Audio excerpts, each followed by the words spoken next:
do, do, do, do, do, do, do, do.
Imagine me forgetting to connect Firebot.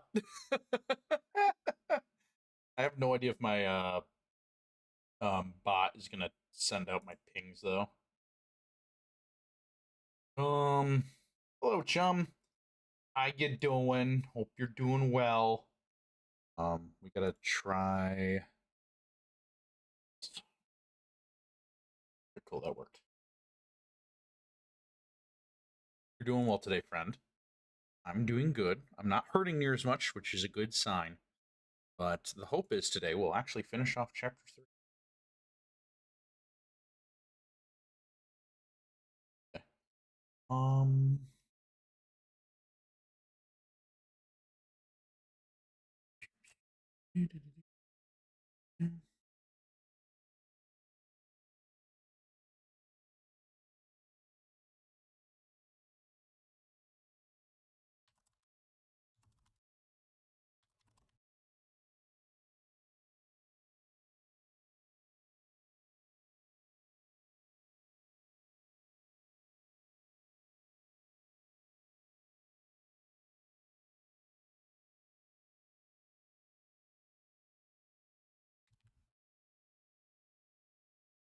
Sorry, I'm just also posting my social media, so I do not have OBS up right now. Let's see chat.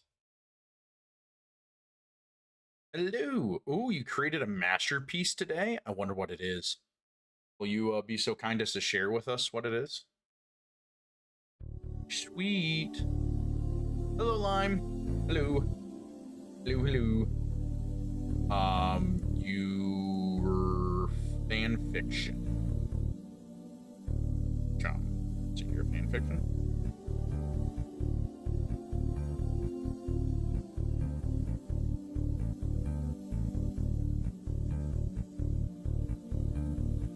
I'm assuming. Okay. Is it your master thesis? Master thesis? I don't know what else it could be.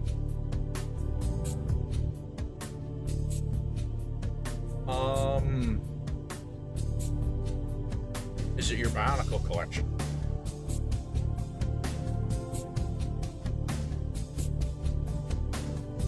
Is it your... Oh wait, have you ever actually caught the boot up, chum? I don't know if you've ever actually seen the boot up, like how it goes buffering data. Cracking my wrist feels great.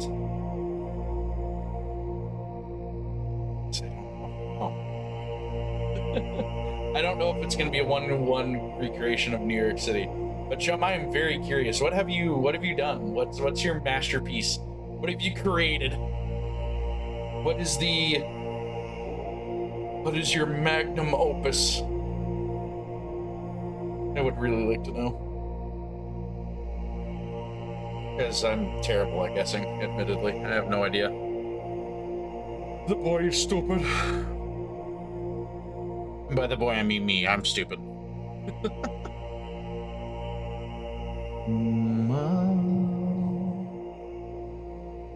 Made lyrics to a forgotten title of the creative beat, which I will share with you. That's still pretty cool, though. I know you're in ad distribution moments, but hello, is me. I feel the compulsion to make myself larger. I don't know why, but I want to make me bigger. I feel like that's good. Huh? Good.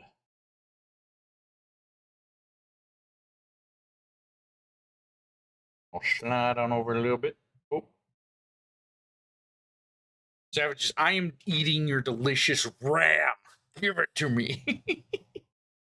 I want to try to change up some of the stuff here a little bit. Let's go ahead and start the music then. I need to close out of Blizzard because it is going to drive me up the wall. All them constant pings.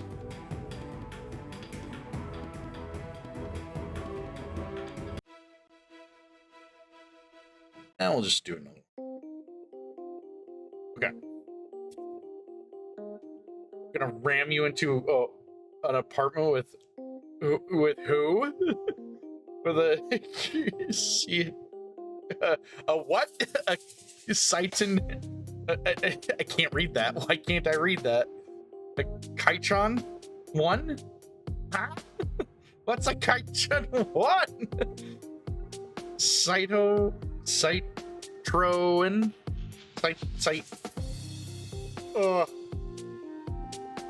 Oh, it's a car brand? No? Hold on.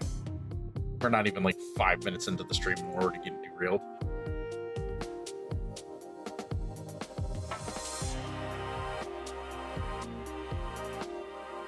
Did I spell it right? No, I did not spell it right.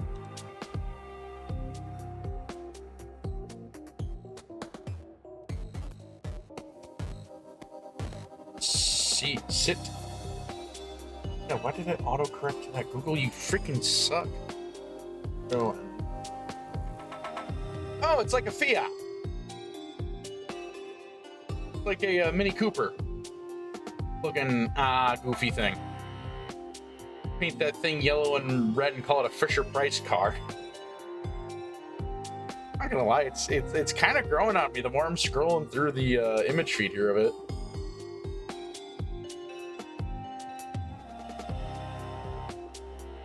How do you even say that?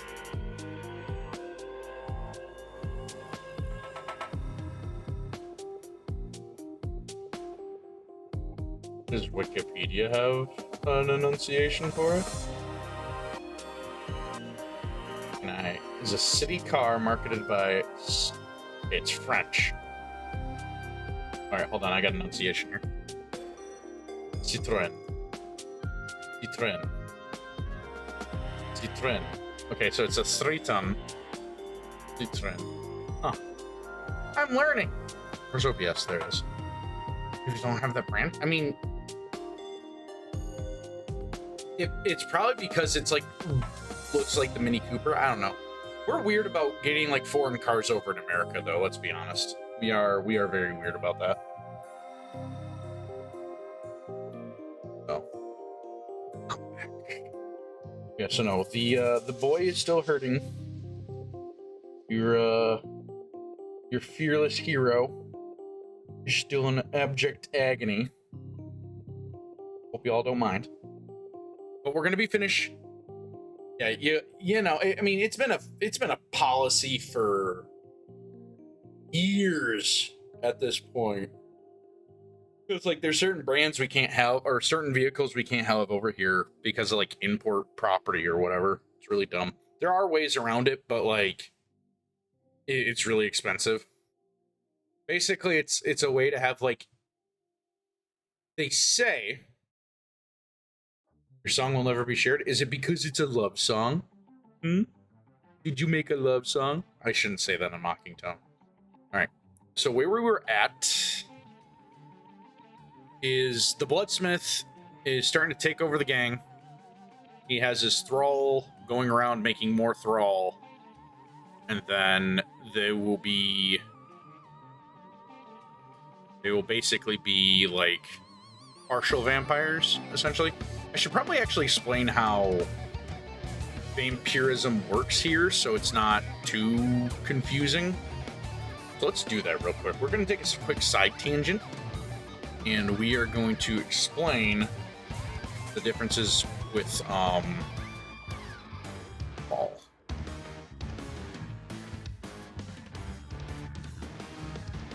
Okay, so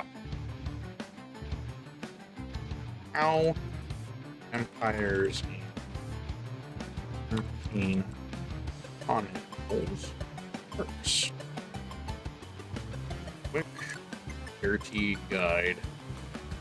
I can reference this instead of explaining it. 3. Hi. White person, blood come out. I mean, it.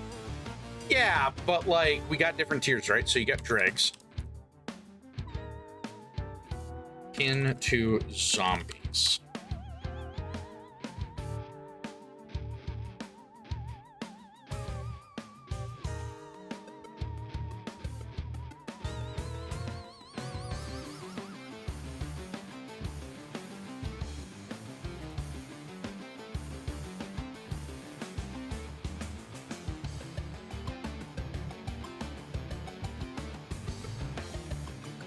Raw. Dregs. Life-giving blood of a victim and mana.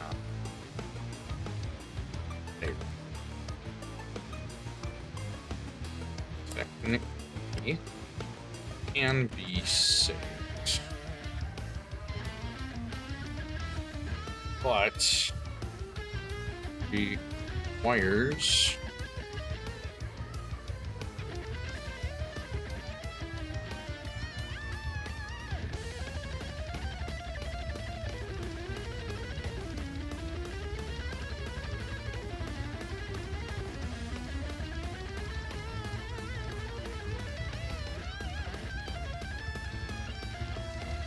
a thrall.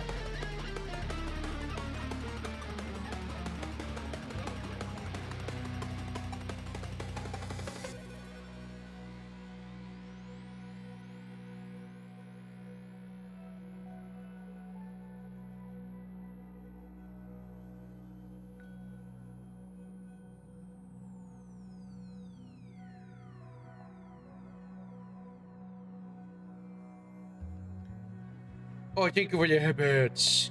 Love headbats here. Excuse you? No. I'm just... Oh, I can actually just straight up turn off the blushing with headbats. That distracted me. What was I originally going to say here? So. Life-giving blood. Victim and their mana entirely technically can be saved, but requires a specific purification spell and the blood type the victim had. Put back to corpse. No, it's not that you said something wrong. It's just that you call me a good doggy. I'm not a good doggy. You don't get to call me a good doggy. How dare you call me good doggy? Thrall. More human-like vampires. They retain most of their personality, their quirks, but have a mental connection to the vampire lord. Seek to do his/her will.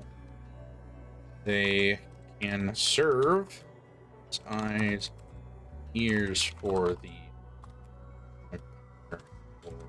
should choose go into meditative state needed to look over. Can be saved. However,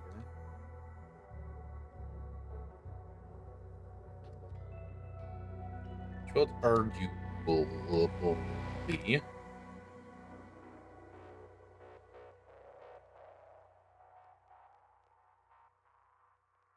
bad doggy. Not a bad doggy. I don't remember the shortcut command for being angry, so give me a second here. We're gonna click off of Microsoft Word.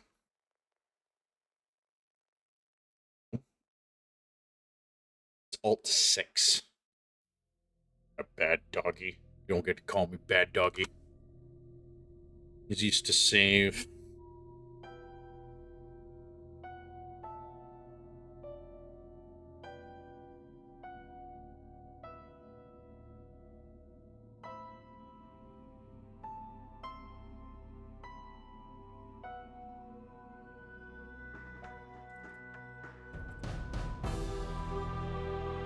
You can win. I'm just being like, what is it called? A tsundere? We're lore building right now. Alright. Give me saved. Savage a tsundere? Baka.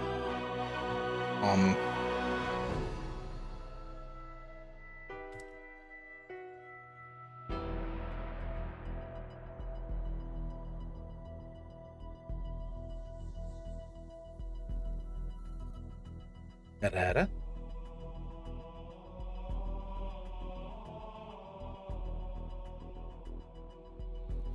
Can't believe you made me go. Da-da-da. Where is my train of thought? Okay, fully converted.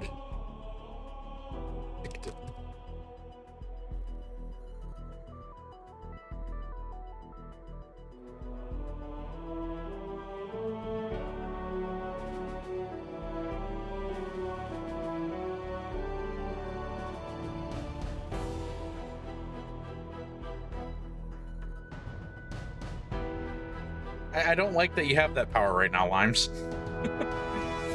Fully converted victim. Uncurable if not caught in time. If caught in time, cured by reforming.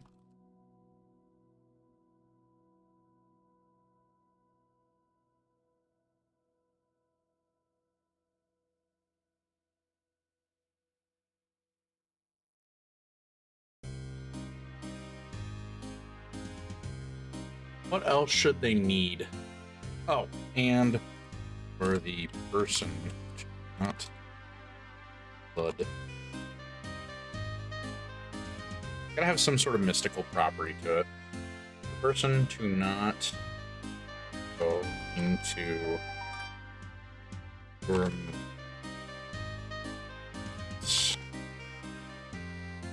F. Unknown. There. Unsure why. But Tara.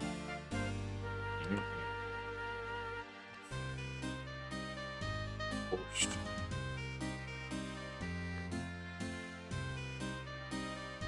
Bye. I don't want you to be a mind goblin. You're gonna make me say, like, mind goblin these balls? Welcome back, chum.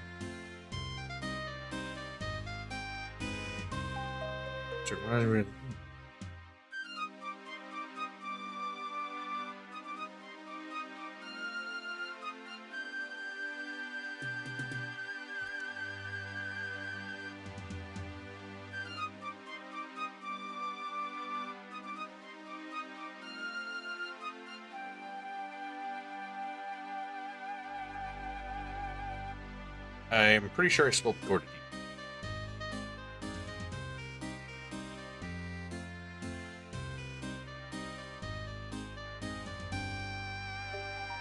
Oh, I did spell it right. Go me. I have college in 22 days.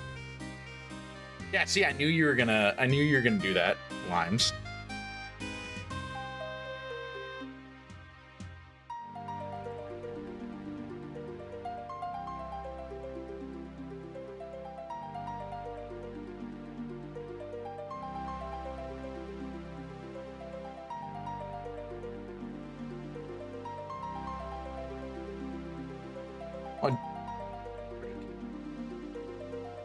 Vampire, fully converted victim, uncurable if not con time. If con time, cured by performing a purification spell, a full blood transfusion, and the person to not go into pure light.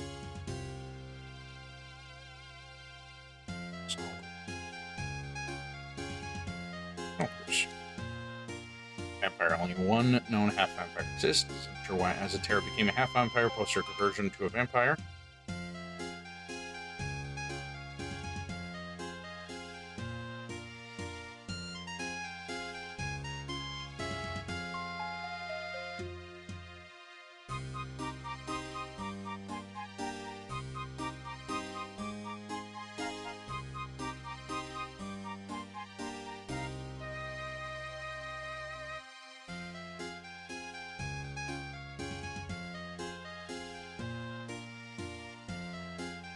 I keep forgetting that and bot times you have over 3 million credits. You don't.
I feel that.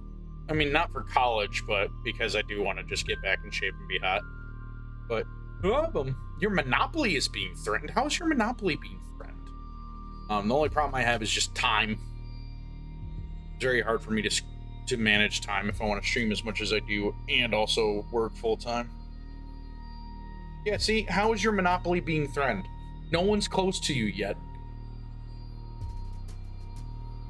Not a soul is close to you yet. It isn't 10 times more than dots because you... I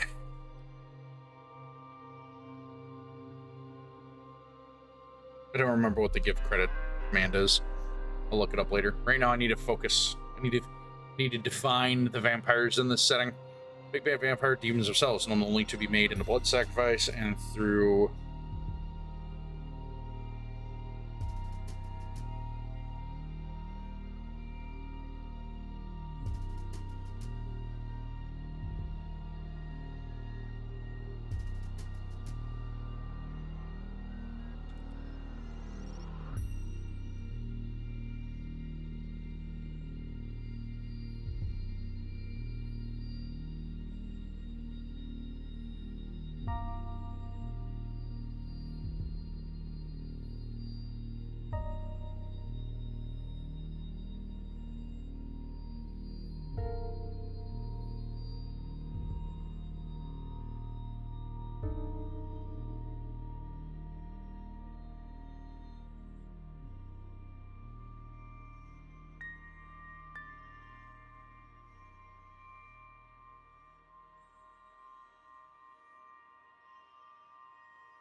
Need to have my accessibility.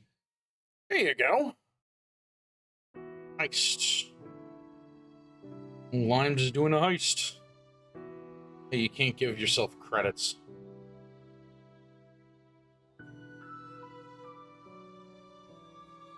Yeah. See, like I've made it so like trivia and all that other stuff gives a lot of credits, but we still I need to do more work to make it so that you guys can have more to do with it.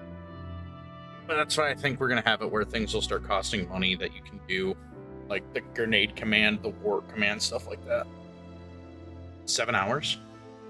Not bad. Oh dear.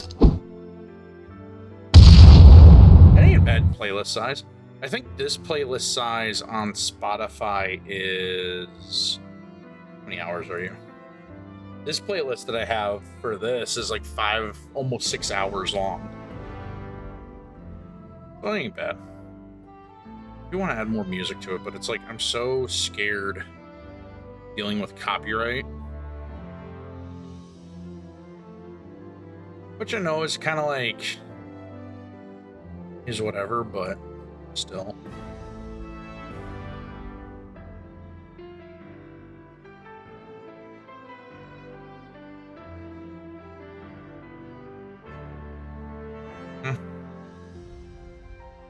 Well, this isn't even my biggest playlist. I have one that is like 80 hours long. You can actually find it on Spotify yourself if you ever want to question my music taste. It is 73 hours and 44 minutes long. It has almost 1,000 songs in it. All right. Ooh, welcome in. Welcome in, Frank. How we doing today? I need advice, but I don't want to be seen weird at parties. I am not the perfect person to ask about like being socially inept. Crap. I think it's technically a wind instrument because it's a saxophone. Limes. A 1 on the dice. Rip. All right. Welcome in though.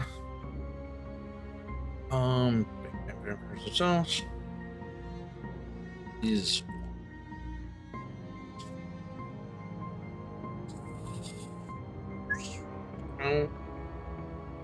soul. Spelled console wrong. I don't remember how to. Oh, it's that. Oh, I'm just stupid. And the music. What, for like workout music? Like a playlist for workout music?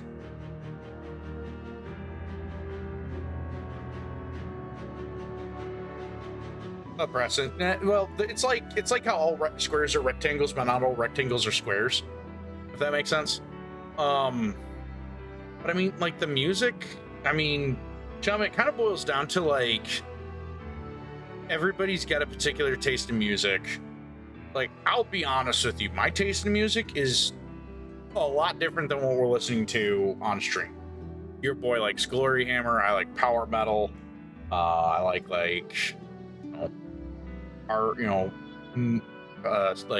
metal, new metal. Bands I listen to are like Sabaton, Glory Hammer, Dragon Force, Blind Guardian, 90% Recession Pop. Well, I mean, in my opinion, I don't think you could ever go wrong with doing something like putting some Daft Punk in there, putting some Deadmau5 in there. Those are like your EMD dance music and techno music groups. Those are pretty good. Those tend to be all right. You could probably just do like a top 40s pop playlist or like some hip hop if you like it. Like typically classic rock is always a safe bet. But like if you're wanting like specific party music, I am not the person to ask. I did not throw parties in high school, nor did I in college. And with the church I went to, we were kind of like only really ever listening to church music up until towards the end. So it had its advantages. It also had its disadvantages though. So, take that with a grain of salt. But yeah, I mean, like, can't go wrong with like putting like Lady Gaga, Katy Perry, I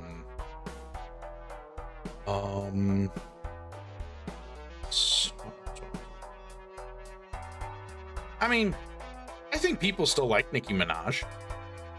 I personally don't, but I never really liked her music to begin with, though. It's not my jam.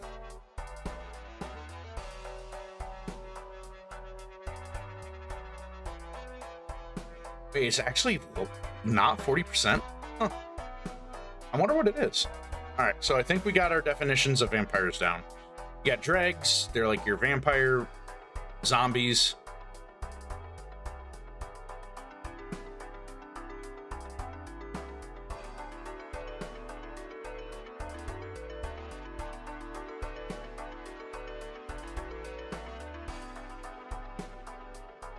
I should probably add this to the real quick.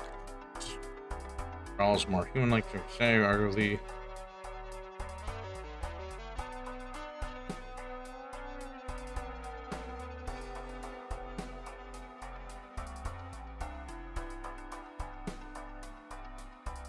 Depends on what your definition of a party is. Exactly. All supporter of music. Yeah. I mean, sometimes it's just a matter of like separating the artist from their opinion.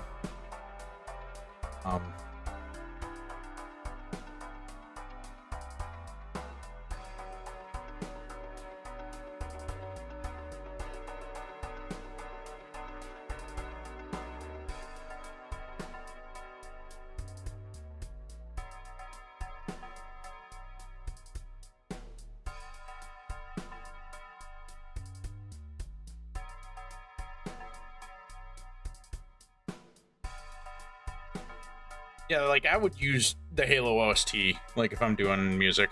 What do I got to do to receive 10 million credits? Do a lot of heists, I guess.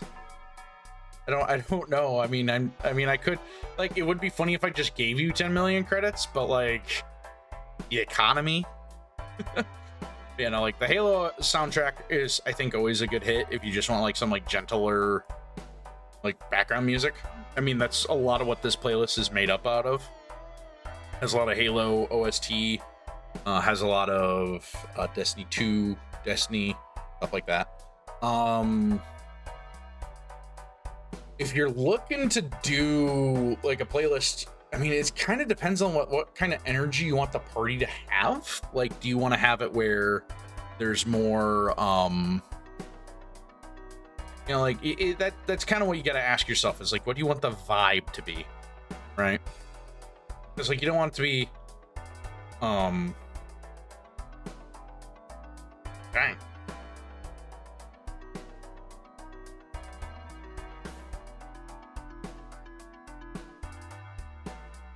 Well, I gave it to you. That's funny.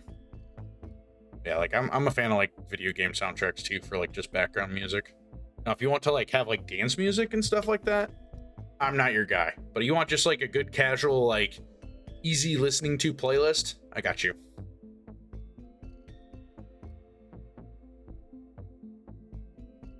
All right. I think we got enough definitions of the different types of vampires, yeah? Yeah, dregs, thrall, vampire, half vampire, vampire lord. Do we need another rank of vampire, or do we think we're good here?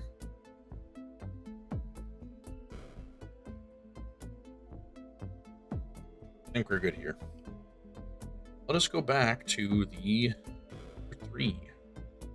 You, however, I need to make an example of. You see, Doom soundtrack does go hard, especially like Doom 2016. Doom Eternals also cooks though. It's just not easy listening to for like, you know, writing. But yeah, no, Doom soundtrack always goes hard. The one track that sticks out in my mind is like in the, I think the main Doom Eternal trailer where it's like the chorus going like, they'll say something and the guitar's like dun dun dun dun dun dun dun dun. As they're like ascending their voices is freaking sick. All They Fear Is You that is a good one. Dude, it really bothers me what happened with Mick and them, because like they screwed him so bad on that deal. It's not even funny. You, however, I need to make an example. If you see,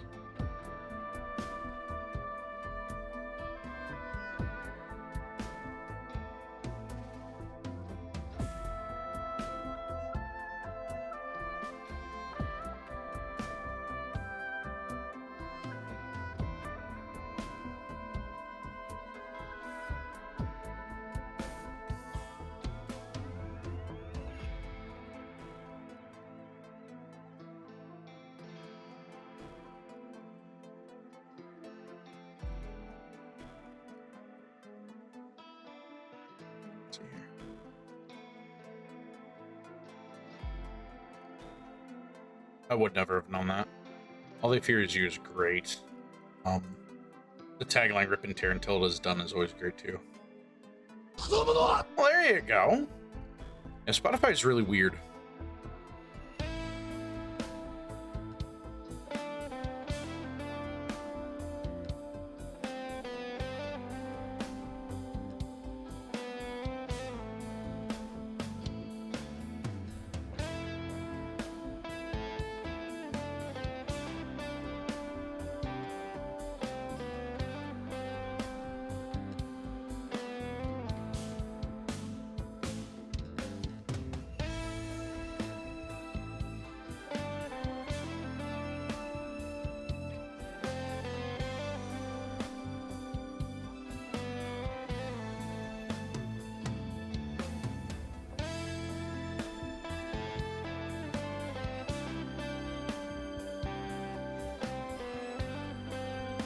Your 30 sucks to your 30 seconds. Ah, I didn't win any money in the heist. That's bollocks. All right, you want to make them on. You want to make any of them very just. You need them to keep as many here as possible. Census draws out. Census draws capture the lieutenants while keeping 5 of them secured. Oh, thanks, Lai. So charitable, so nice. You know what? Hold on.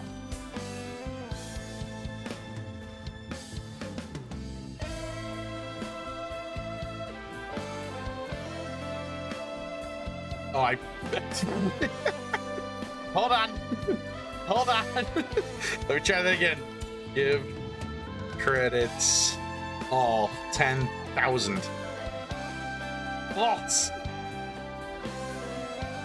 I did it wrong. Third time's charm. Third time's charm. Credits. Give all 10,000.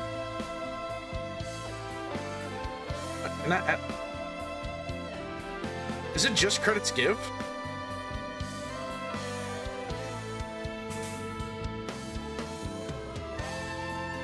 What's the give all command? I have it set up. What? System commands. Credits.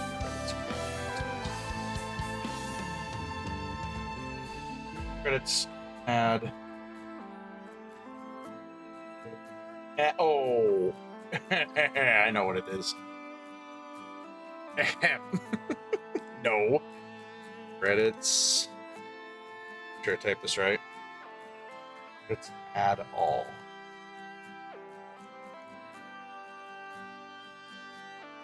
There. That's how you be charitable.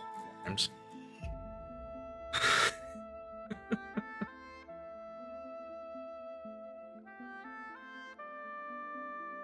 nice having the credits, though. It's a way for people to engage more with the.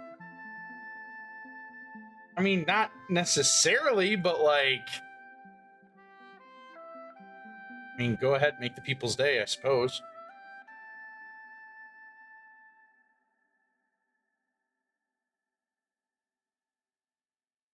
Anyways, we got to continue writing this. We're so close to being done with chapter 3, guys.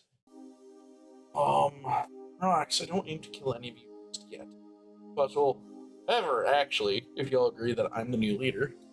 Turned his attention back to worrying about.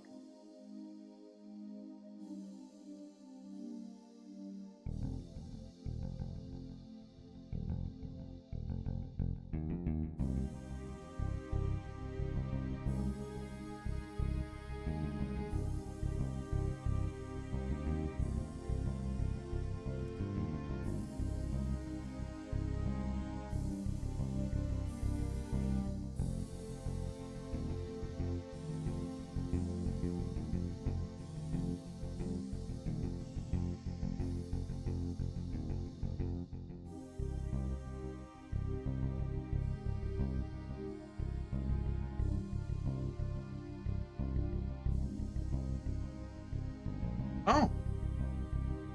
Wait. Wait, why can you do that? Wait. Why can you do that? Hold on. Wait. Oh, making a playlist for a famous internet icon. That's always fun. Wait, why can you do that, though? Hold up. You shouldn't be able to do that. What?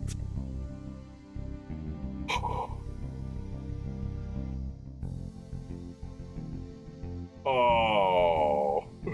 Hold up. Hold up. Where is...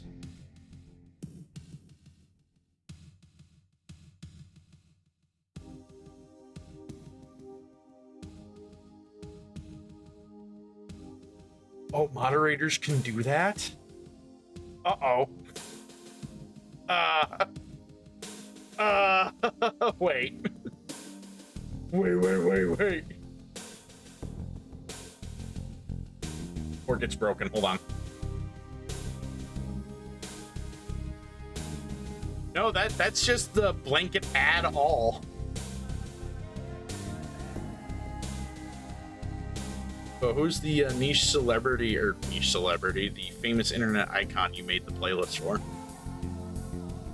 Yeah, see, like, I thought, like, I knew the add all command is like how I can give credits out to everyone, but I didn't realize that you had access to it too. I thought I had it set up to only the streamer could do it.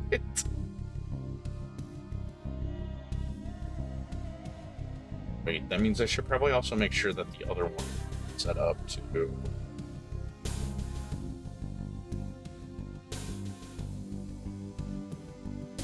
Only I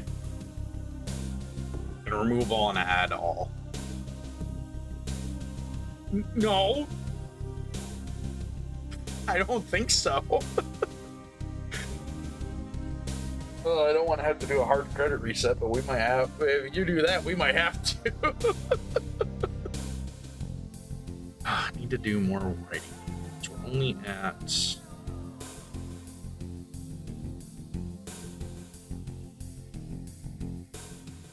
Good.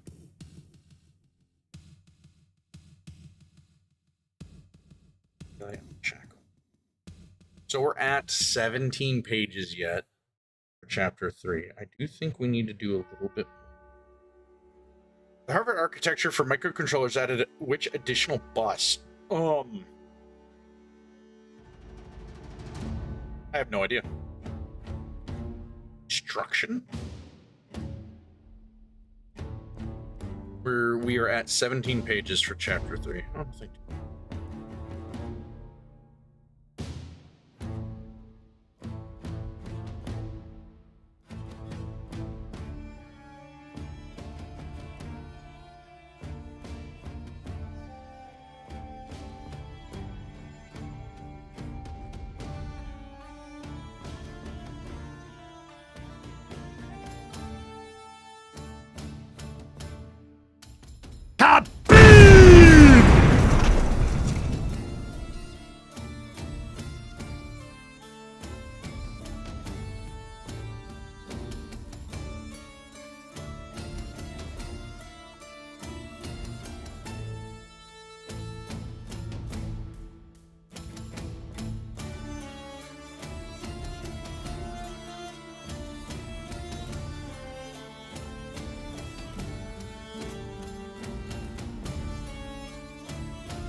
Tyrannosaurus Rex. Whatever happened to movie theater etiquette? Zoomers. But if you don't mind me asking, did you watch Odyssey? Is that why you're talking about movie theater etiquette? Ooh, I put some sheep. Need to really adjust where that cord is from my microphone. Oh, how was it? How was Spider-Man? That's also part of your problem, though, is you went to go watch that. Oh, that stinks. Good. Voices or hushes?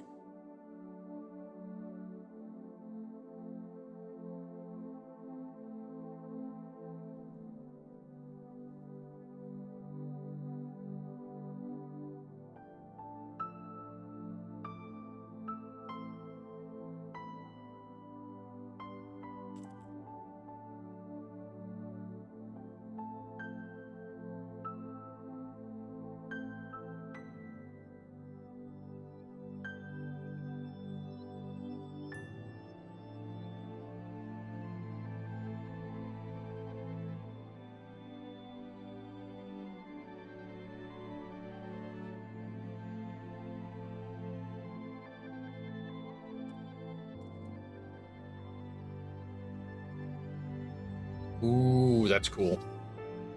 Managed to complete the heist. Nice. It's like done the heist. But yeah, all right. I do have one question. No lime. It does not mean you get to get 10 million credits. I know Keith David voiced in the trailer. Is he actually in the movie? And if so, is he is he like one of the things they kept as a part of the twist, or like the thing that they didn't show in the trailer? Because I know, I mean, like he was in that first trailer. Keith David's voice. Didn't see his face at all. That's interesting. Or is that like a bait and switch because he was like, but he was in the credits? That's interesting. I wonder who he was. All right, which is over there. Looking back at them with cold enough malice that even the vampire load from chill.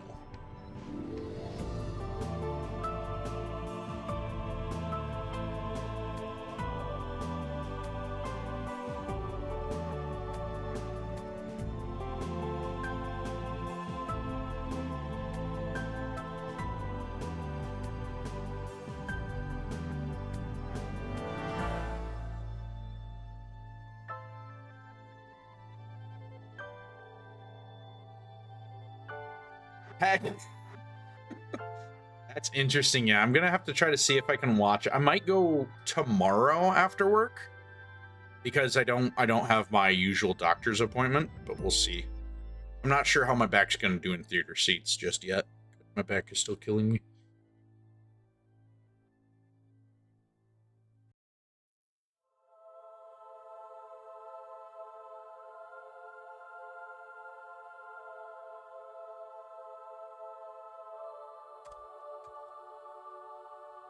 Oh, nothing too crazy, the bloodsmith said, having his magic work seeping out of his tattered robes as the building's power was cut. Just yours. All right.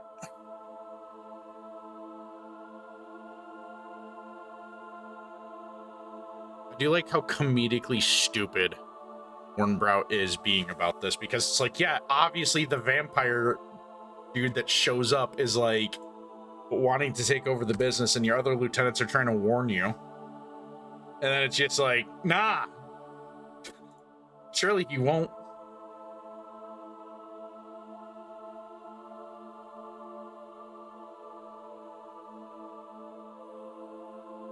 Just yours. I do really like this. Oh, nothing too crazy, Bloodsmith said, having his blood magic begin its work. All right, thank you for the lurk, Boone. It's good seeing you. Hope the D&D session goes well. That you are.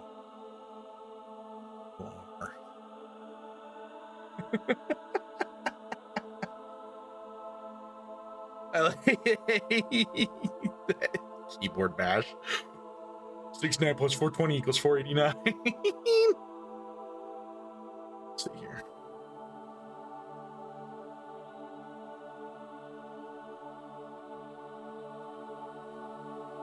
Fight lasted for all 3 minutes, as each one of the thrall Reagan had made through person like soul their work. Okay, did I say that thrall could not make more thrall? I think I did, didn't I? We need to change this.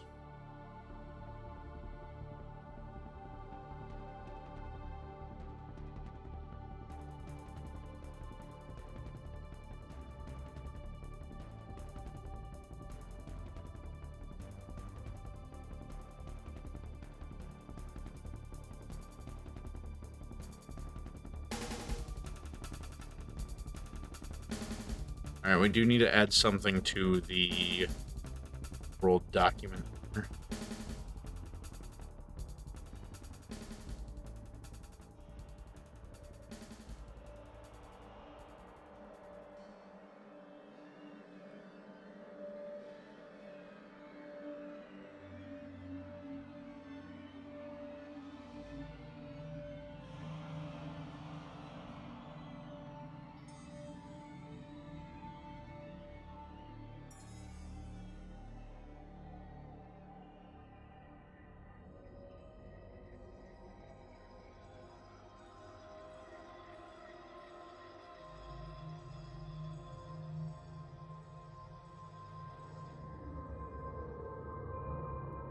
I want to go sleep, but I gotta go sleep, get up early tomorrow. But also, yeah, I know that feeling. Can't handle losing my credits. I'm a goblin. I need my gold. I mean, the good news is though, is like the amount you gain versus the amount you lost, you're still in the green. So, I mean, technically, you're always in the green as the goblin, but like, you know me. No, I do feel that. I hate waking up early. Trivia 2000. Homeland Security? That's true. You are being on your best gobbo behavior today. I think we both know the answer to that, Frank.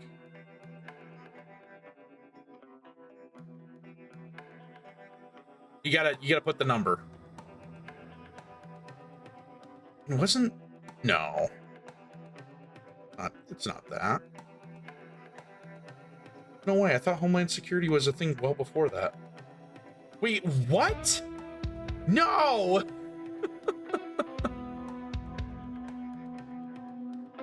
I led you astray on that. I didn't know that Homeland Security was only made that recently. Are you serious? Hold on. I need to check. I need to fact check this. Lasagna.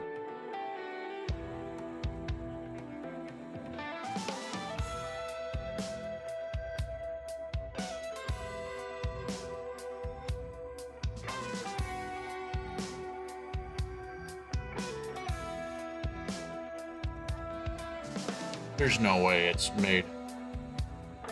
What? I could have swore it's been around longer than that. Am I mixing up Homeland Security and like the Secret Service? I might be. Hold on.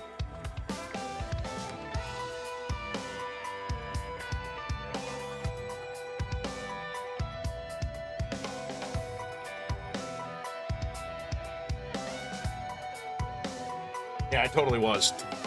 I am stupid.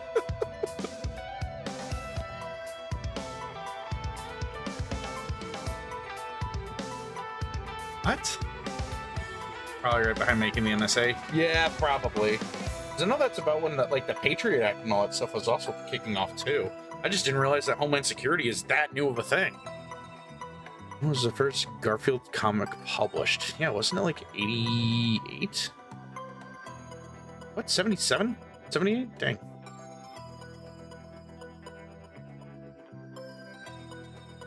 Garfield was born in the kitchen of an Italian restaurant, weighed 5 pounds and 6 ounces at birth. That's a pretty big cat, isn't it? Oh, I should not have dropped my phone plug that low. Hey, probably shouldn't say your name.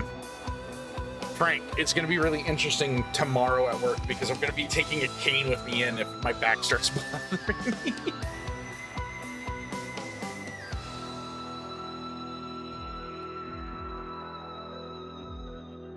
Yeah, he was a fat ass cat. Okay, so Charles made.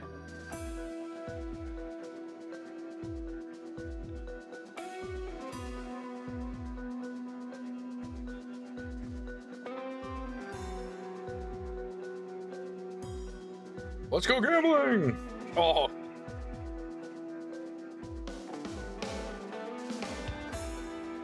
Wait, it wasn't bears?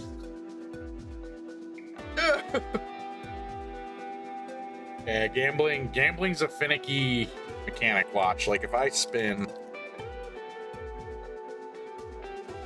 I'm gonna get like 1. Oh, I got 2. Nice.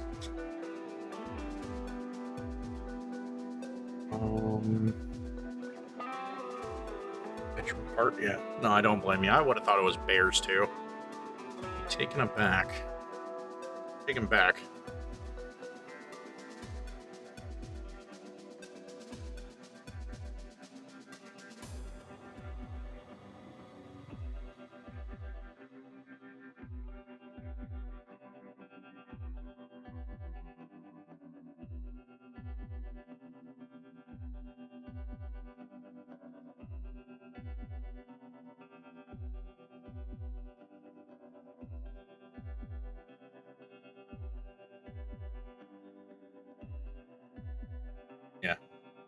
It's about 2 minutes for slots.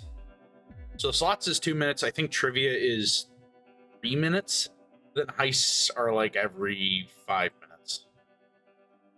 I gotta remember. It's been so long since I set all this stuff up. I really do like Firebot, though. There's a lot you can do with it.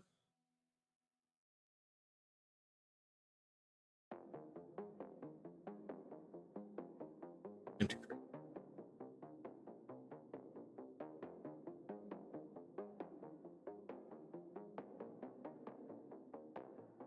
I lasted for all 3 minutes. Each one of the thralls Regan had made to the first unlucky soul begin their work on taking out many of the other guardsmen quickly and with relative ease.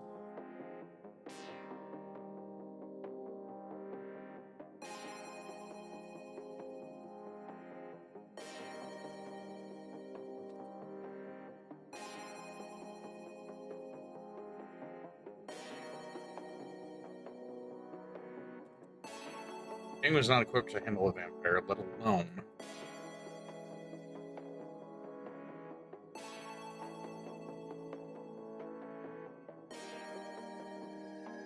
your castles. Well, they're in the other princesses, of course.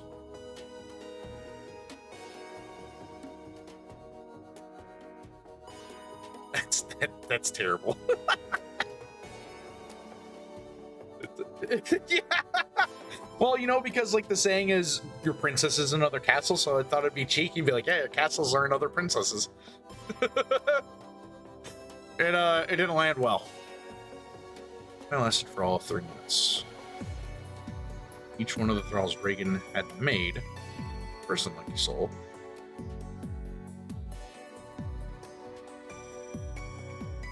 I need to rewrite this.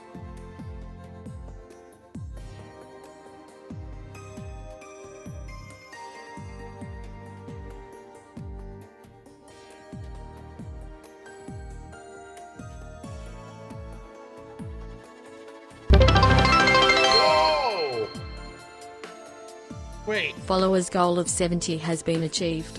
You guys are legendary. We made 70 followers who just follow. What? Hockey player Y. Shoot me. Hockey player Y. Wait a second. I need to check something here.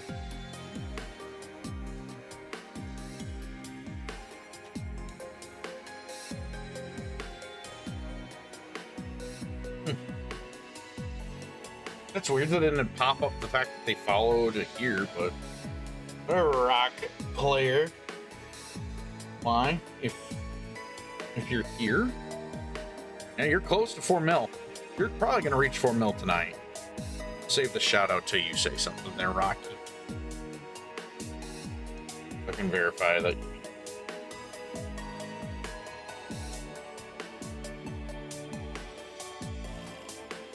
The first thrall being given the bloodsmith's blood.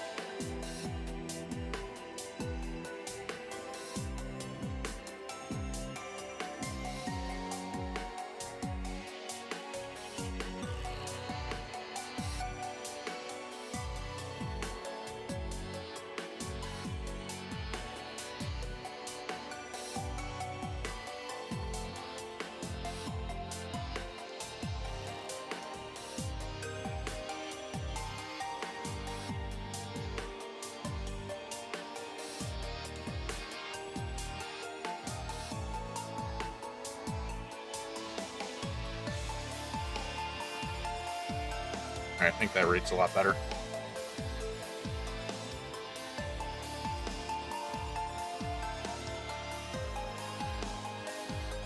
The first fight lasted for all of 3 minutes, with the first thrall. Fight lasted for all of 3 minutes. With the first thrall being given the bloodsmith's blood, he was able to quickly convert many for other gang members into becoming thralls. Well, each one of the thralls would begin their work taking out as many of the other guardsmen quickly and with relative ease. Not one of the gang members had perished in this assault. Good.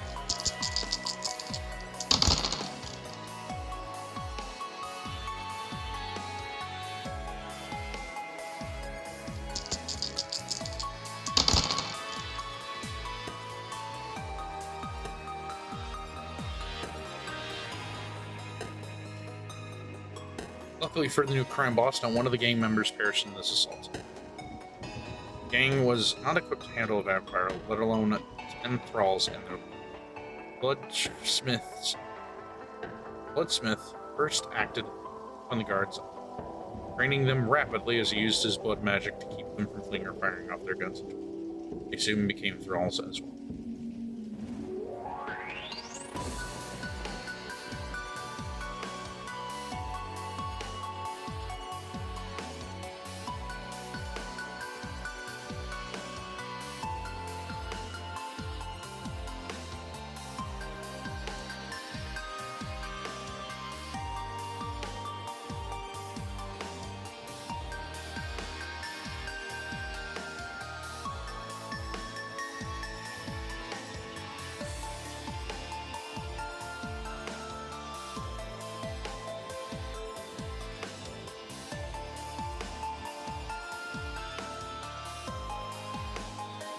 There you go.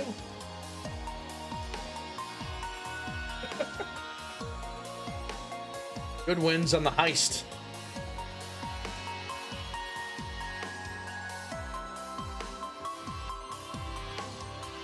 Soon became thralls as well. I'm going to make any of them dregs.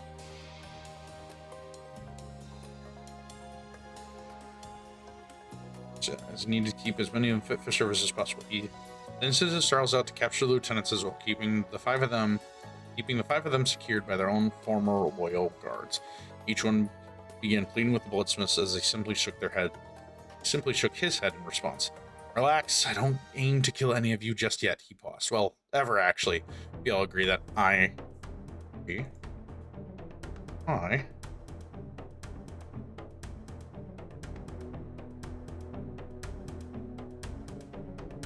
am the new leader.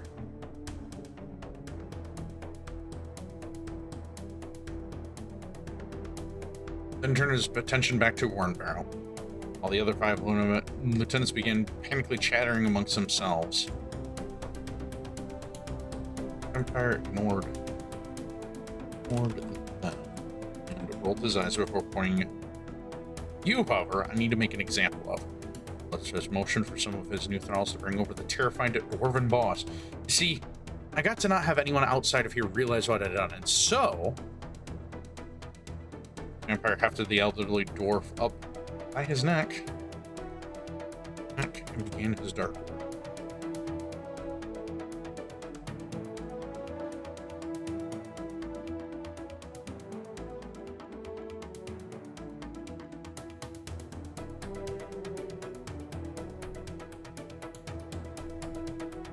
You know, the dice are evil. 4 foot by his neck and begin to start. Crimson vapor engulfed Warren Barrow.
Hey guys, I'm doing Smash Special. Good lord. Oh, limes. That is. Whew, that is something. Outside of that warehouse, all anyone would hear is the dying shrieks of Warrenbrow finishing out. Oh.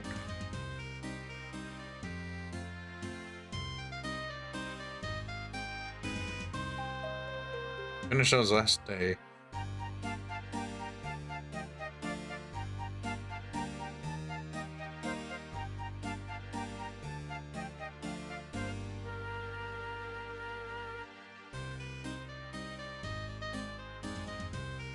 There we go. Welcome to your role in my game. Route. He spat out, disgusted by the taste of that sold blood. Enjoy your life of being an example of those who oppose my role here. You. He's.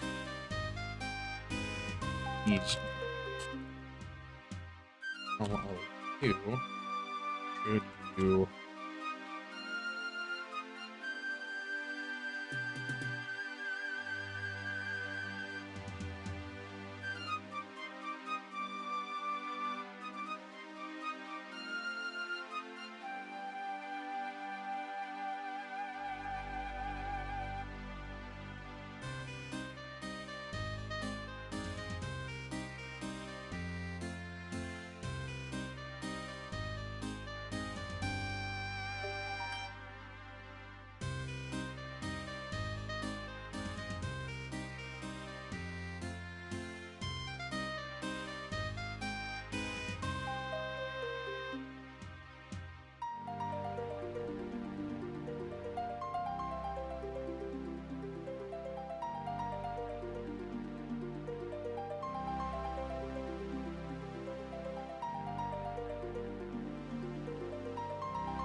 There we go. 69. I think I'll have a great stream idea, Savage. Surely. Oh, surely. I'm sure they'll hit off with a very particular corner of the internet, Limes. Tony Hawk's Pro Skater was released in 1999. This is true. I love that game on the PlayStation, dude. I played that game so much.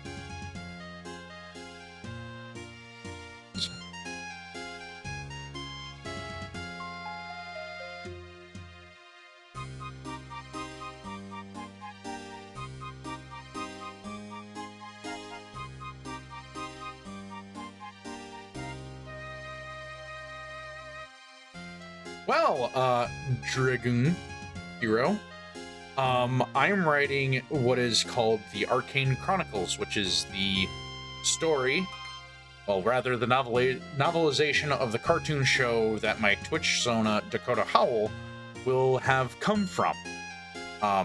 Seeing as how this is your first time here, welcome. I am TheSavageED. I am a hobby streamer. I stream as a hobby, and I share my hobbies with you all as I stream. We do things like build models. It's been a while since we've done that. I share some of my favorite video games with you guys. And I also enjoy letting you guys see other hobbies of mine, including, but not limited to, creative writing. So what started as a project to just write out the background of what will eventually be the mascot of this channel, we went overboard and started writing an entire book series. So that's what we're writing today. Hope you are doing well. A couple questions, though, if you don't mind me asking you. What is your favorite type of fiction? Limes.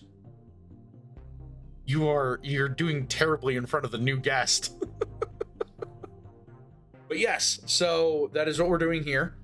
But if you don't mind me continuing, do you prefer Dragoon Hero, Dragoon Her Zero?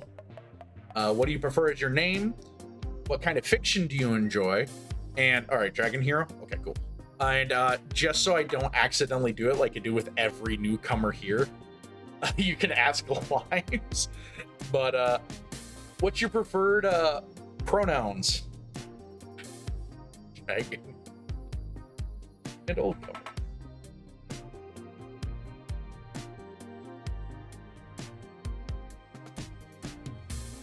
You're actually just tuning in as we finished up chapter 3. Dragon, gotcha.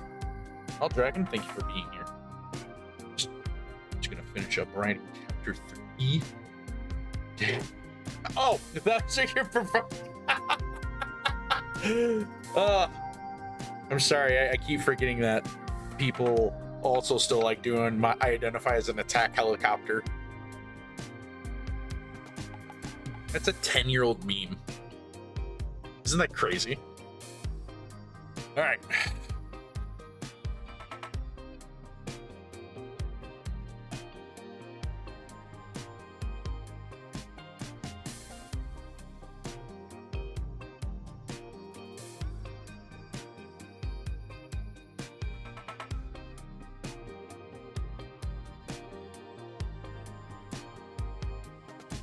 Wow, Lime's just a little too fast on that. Oh, well, wouldn't you know it, that is what this setting is. It is a mixture of sci-fi cyberpunk mixed with the power metal fantasy feel of He-Man. We like to use the style aesthetic of like your retro futuristic cassette tape future, akin to like what Star Wars uses, like what Alien has. Excuse me. What's the derivative of acceleration with respect to time? Isn't it a slide? All over the place. I'm reading comics right now. Ooh, very nice. What comics are you into right now? It's a jerk? Slide makes so much sense. What? That's bollocks.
I am using Word to write.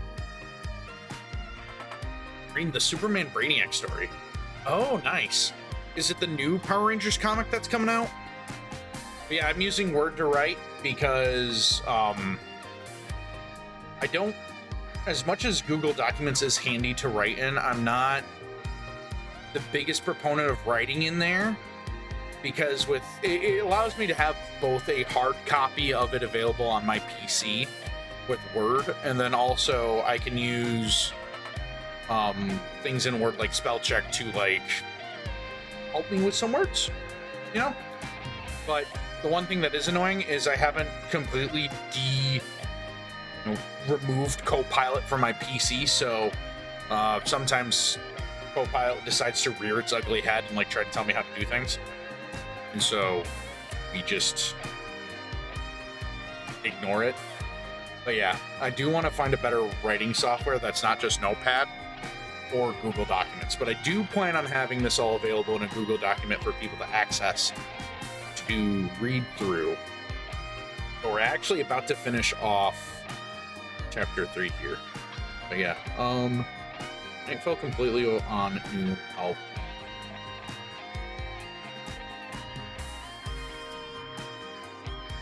Once Dakota stood atop the highest spire in the city. He looked over the night's horizon as he exhaled it. Things had begun to move in ways he wouldn't be able to. In a short time, the werewolf postman had much of his world changed again. But unlike that night a year ago. Oh, hello, Hayden. Art is a good offline word processor if you can fork over the 60.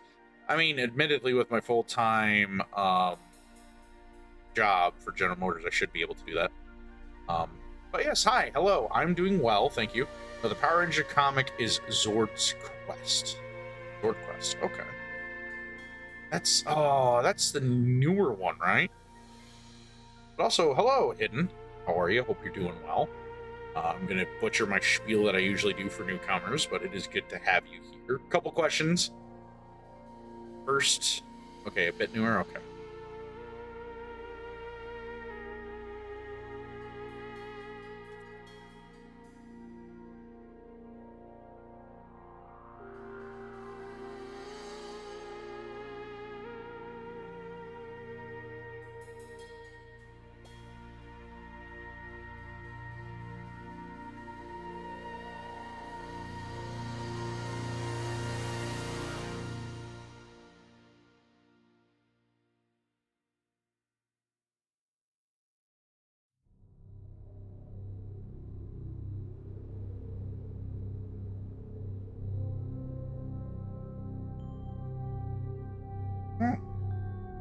Yeah, I'm doing well. My back hurts. But yeah, what is your favorite type of fiction? And do you prefer going by hidden? Do you prefer heart? Do you prefer full name? And as I just explained to Dragon here, what are your pronouns? Because I have a terrible habit of misgendering people. But I myself am a hobby streamer. I like to share my hobbies with y'all. One of those hobbies being creative writing. And so what we're writing today is the Arcane Chronicles, which is the novelization of the cartoon show that you stumble upon, which would be where my Twitch Sona, or what will eventually be my, model I stream as or whatever have you, comes from.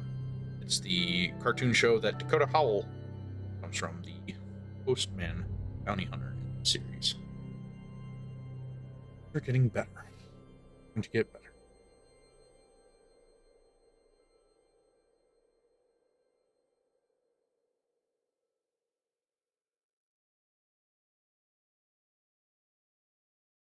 Haydn. Gotcha. You hear, never bothers me. I read fantasy, sci-fi, and romance. Oh, what a coinky dink. That's kind of what this setting is. So this setting for this show is sci-fi, cyberpunk, but through the lens of like the cassette tape futurism. So like you got your, like the aesthetic that Blade Runner, Star Wars, Alien has, mashed and mixed with the fantasy setting of like power metal, of like He-Man, as a world. So you got like elves, dwarves, but then also a little bit of the supernatural, like werewolves and vampires, and then also some of the darker tones of your cyberpunk hellscape dystopians. So yeah, so far everybody that I've been talking to with this seems to like it. I am 100% biased though, so like Mazel Tov, Haydn, but thank you for stopping in. I do appreciate that. Yeah, no, we just finished chapter 3, so I think what we're gonna do, if we got the time, I have heard of Shadowrun, but only in like passing conversations. I know it's a very similar setting to what I'm doing here though, but I've never actually played or read over much of the material for it. I think what we're gonna do is I do have to open up another Word document because we're going to be copying all this over in to a very cool concept. What we're going to be doing is because when we started writing this document out, we did like the outline first and then went into the actual chapters. So what we're going to be doing today is, now that we finished writing chapter 3, I want to verify the length.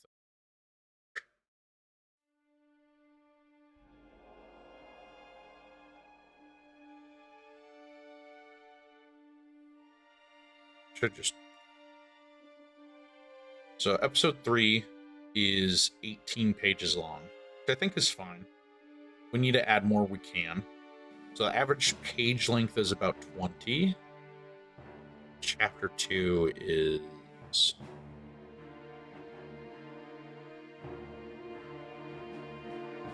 Chapter 2 is 21 pages. Chapter 1 is people. Word count so far. It's going to be a little skewed because we also have all the outline words here, but we're looking at like 30,000 some odd words right now. 31,000. You give me a second, I'll actually be able to tell you for sure. I actually got to do it this way because I have Control Shift down set as a command on OBS. I'll be able to give you the official word count of everything we got written so far for the story here in a second.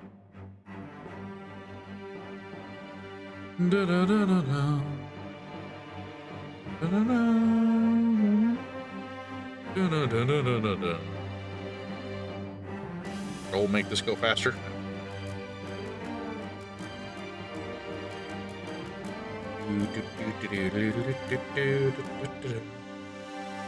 See, I really probably should have disabled the command for my end scene stream to not be on Control Shift down. Because this would have been so much faster if that was the case. But hindsight's 2020, right, gamers and writers? Yeah. Yeah, how's your guys' weekend been? I hope it's been well. Mine's been pretty good, whole thing.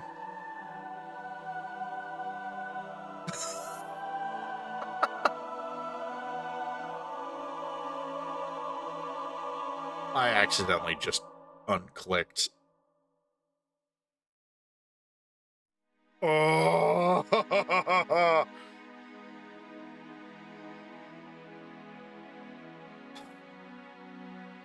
Thankfully, this isn't going to be that kind of Google document. And we're not actually in the Google document. Oh, I'm a dumbass.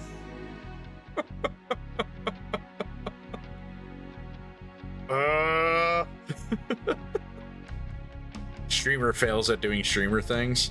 We gotta love it.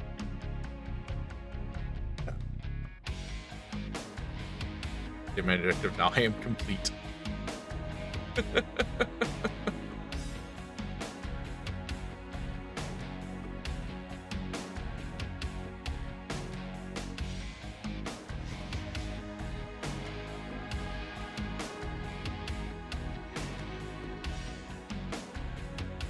Copy, okay. To open up. One. It's not up for you guys to see yet. I don't think this is fully updated, edited wise.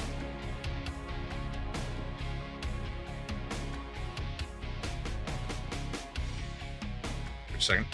Yeah, you ain't wrong there. What if I redeem some noises? What noises? Lime, what noises? Please have mercy. Please have mercy.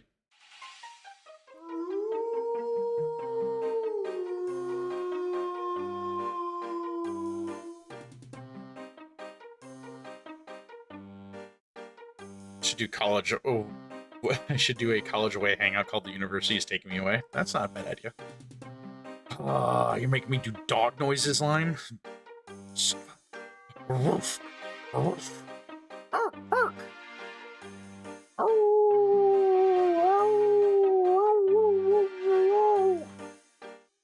You happy? Gotta make a good impression? Yeah. That is one word for it. Okay, let me... I wonder if it will show...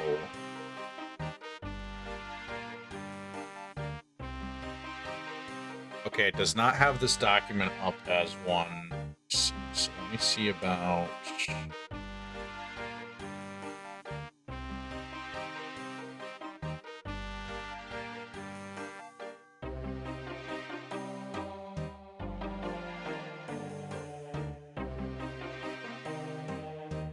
There we go.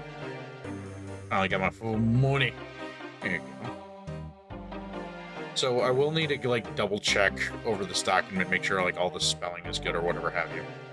But yeah, so how would you guys like me to read through everything so far? Congrats, Clear Line, you succeeded in crime. Look at there, hidden heart. You rhymed. You were a poet and didn't even know it.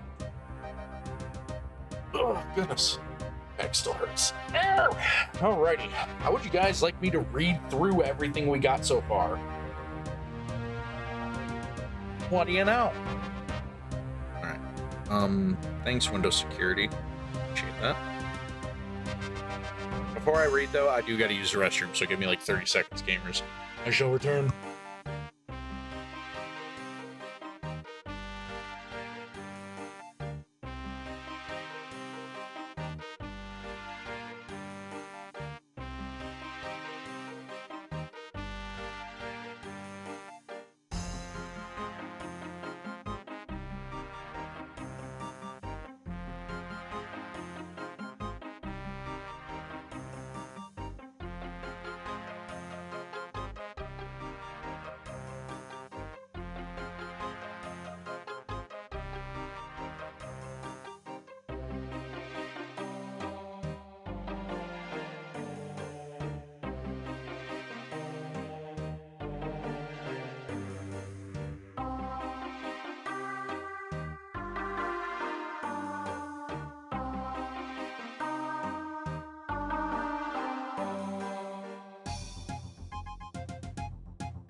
No, I think it'd be a good idea If I put in the song we're listening to on Spotify on the BRB screen, would you guys like that?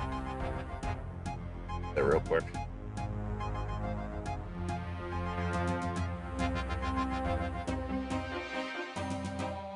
Alright, I am back.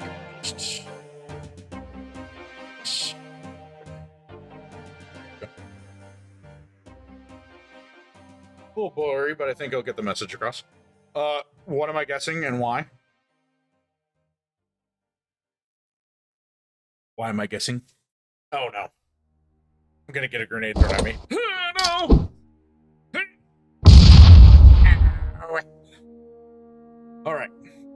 So, good news. Good news, everybody. We're gonna start reading now. So... I'll give me a second here.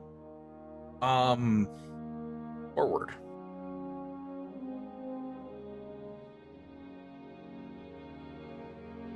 Oh, that's a cute little...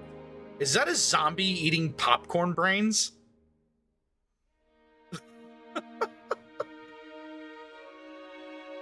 It's an awesome emo. Alright, forward. This writing project was made possible by not only the many friends and family who encouraged me to go through and try out the streaming thing once more, but to those who showed up to not only offer ideas, but support and passion for this project to go forward. None of this would ever have come to be without you all here with me. Thank you all. Jared. You remember this place being much more alive back when you grew up in this town. You technically didn't grow up in this specific spot in town. Oh yeah, this is definitely not the edited version. Hold on. I'm going to change over to the edited version for that, and then I'll just copy it all over later. You technically didn't grow up in this specific spot of town. You lived more so on the outskirts of town. This oddly shaped strip mall was more like a corner L market placed off from the two busiest intersections here in the strip mall. What? What line?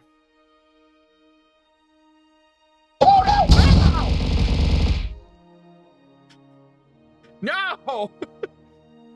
I'm in distraction. What's going on? We're actually reading through the full story right now. Chum. Where was I? I lost my spot. Two busiest intersections here. In this strip mall, there were several stores here, but they don't come back to you as much as you remember. Sorry. There were several stores here, but they don't come back to you as much as this video rental store does. You remember coming to this video rental store back then. It was what was it? It wasn't a Blockbuster, yet you recall the logo vividly on the front of the building beam. Many of your Saturday evenings growing up here were spent looking over all the various movies, games, candies, popcorn selections, and books for rent in this now worn-down building. Odd for a movie rental place to have books alongside their movie selections, but it fits the vibe of this town naturally, especially given how much of the town often felt put together from random bits of different cultures from all the different European heritage. Many of those cultures coalesced here in places like this, across this once booming lumberjack town from a time before the time.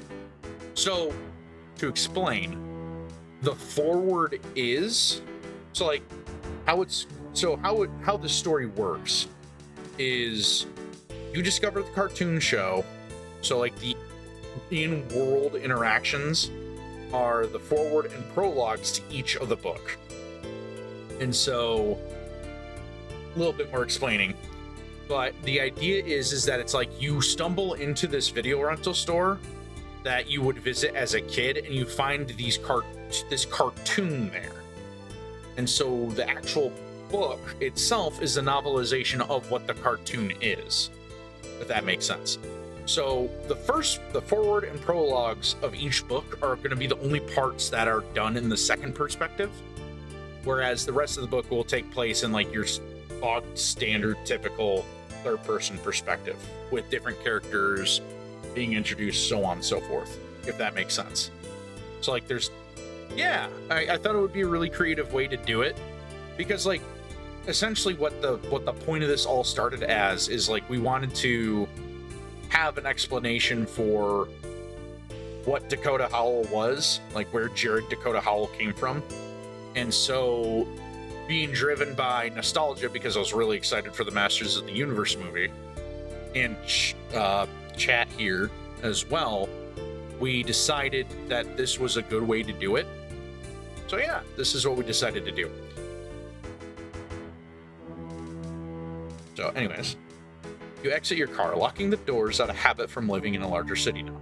You are well over an hour away from home, yet you're not sure why tonight you wanted to come here, especially as you just left your parents' house not too long ago, and yet you came here anyway. Nostalgia, memories, yearning for simpler times. The answer never quite comes to you, but regardless of the answers not given, you find your face in the darkened reflection of the glass doors to the building. The store had long since been empty. Just racks of empty shelves lining the walls and boxes filled the place. Whoever owned it since then seemed to try and rebrand the store into other pursuits. A comic shop, a bookstore, a gaming shop. Everything left here seemed like failed ventures once the town started to catch up with a modern era. The owners never parted with the building, probably due to wanting more for the establishment than what buyers were looking to buy it for. You test the doors, expecting them not to open. To your surprise, though, they do. We got an ad right now. Let me know if we actually have an ad, because I don't want to have the reading interrupted by ad breaks.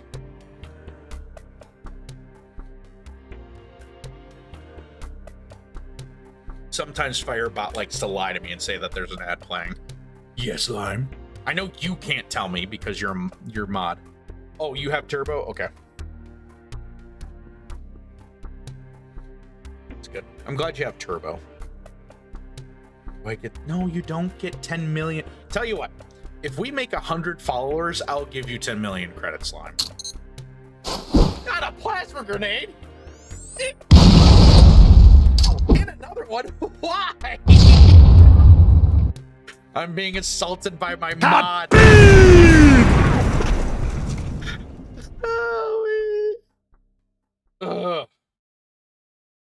Anyways, how much longer is the ad going for? Do I get no? I told you when you would get your stinking 10 million credits. We got to get to 100 followers. Because everybody will be getting a million credits by that point. Anyways, where were we? Chair. How did you... Ow! That's a dodge. It's a dodgeball. Ow! Stop bullying me! Owners never parted with the building, probably due to wanting more for the establishment than what buyers were looking to buy it for. You test the doors, expecting them not to open. To your surprise, though, they do.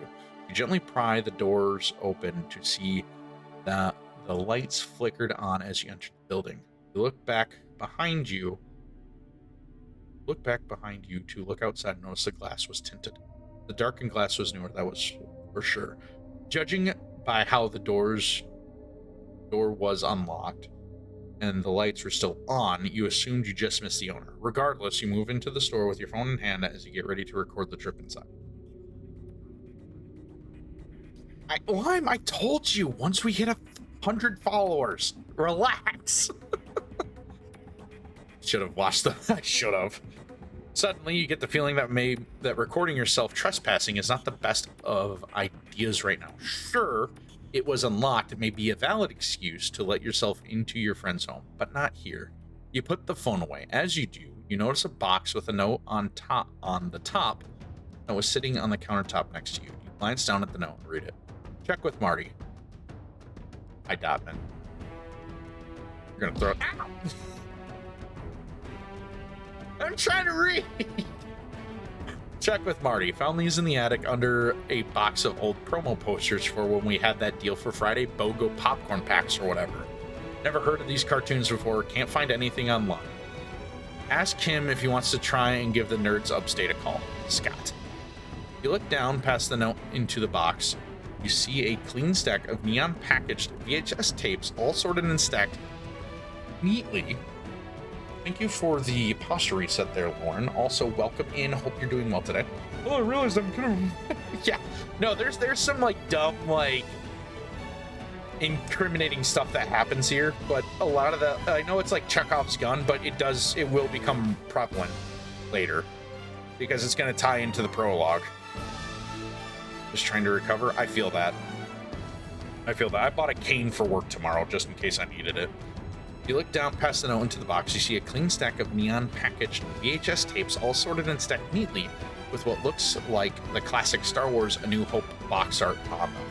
The art is clearly satirized and done up with characters you have never seen before. Satirized. I am both sorry for you and hoping it wasn't probably just SWAT cats. I mean, this is kind of the era that this cartoon show is trying to emulate. Prominently, you notice that the one up front is a burly looking man with a sword and a gun aiming upwards. He has what looks like wolf features, a tail along with wolf ears atop his head. He's clad in a weird looking cyberpunk tech coat with minimal armor on as well. He's also clearly some sort of military based hero mixed with some sort of werewolf fan. You're not too sure. You see other various fantasy-esque characters on the cover with a vampire clad similarly to him is seen replacing Vader in the background with the name Arcane Chronicles across the top with a smaller subtext title Nox Millum Stellarum. Season 1 written on it as well by the publishing house called Far-Fetched Tales. I do remember SWAT cats, but I don't ever actually remember watching the show. For those who are curious, though, let me pull up the image so you guys can see what so you can see the doodle I got from a friend. This is what Dakota Howell looks like, by the way, if you're curious. This is him. This is him. Anyways, where were we? You've never seen this before. It seems incredibly He-Man-like in nature, as if it was a competitor that never took off in America. Or, well, anywhere for that matter. Glancing around to make sure you are still alone.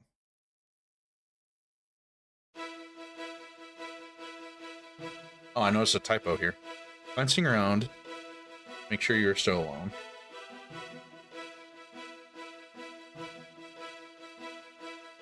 Find no one else. Satisfied, you then pick up a tape and give it a heft. It felt dense. Good.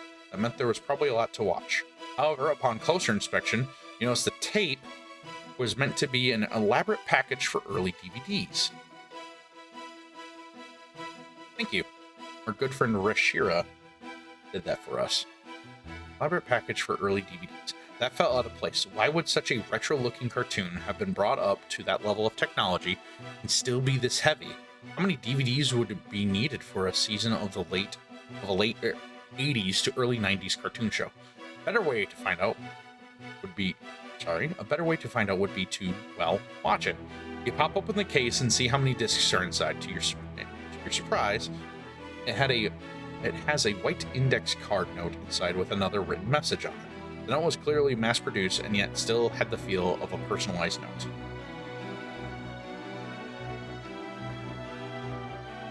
No, I meant it more like you pick up what looks like a VHS tape.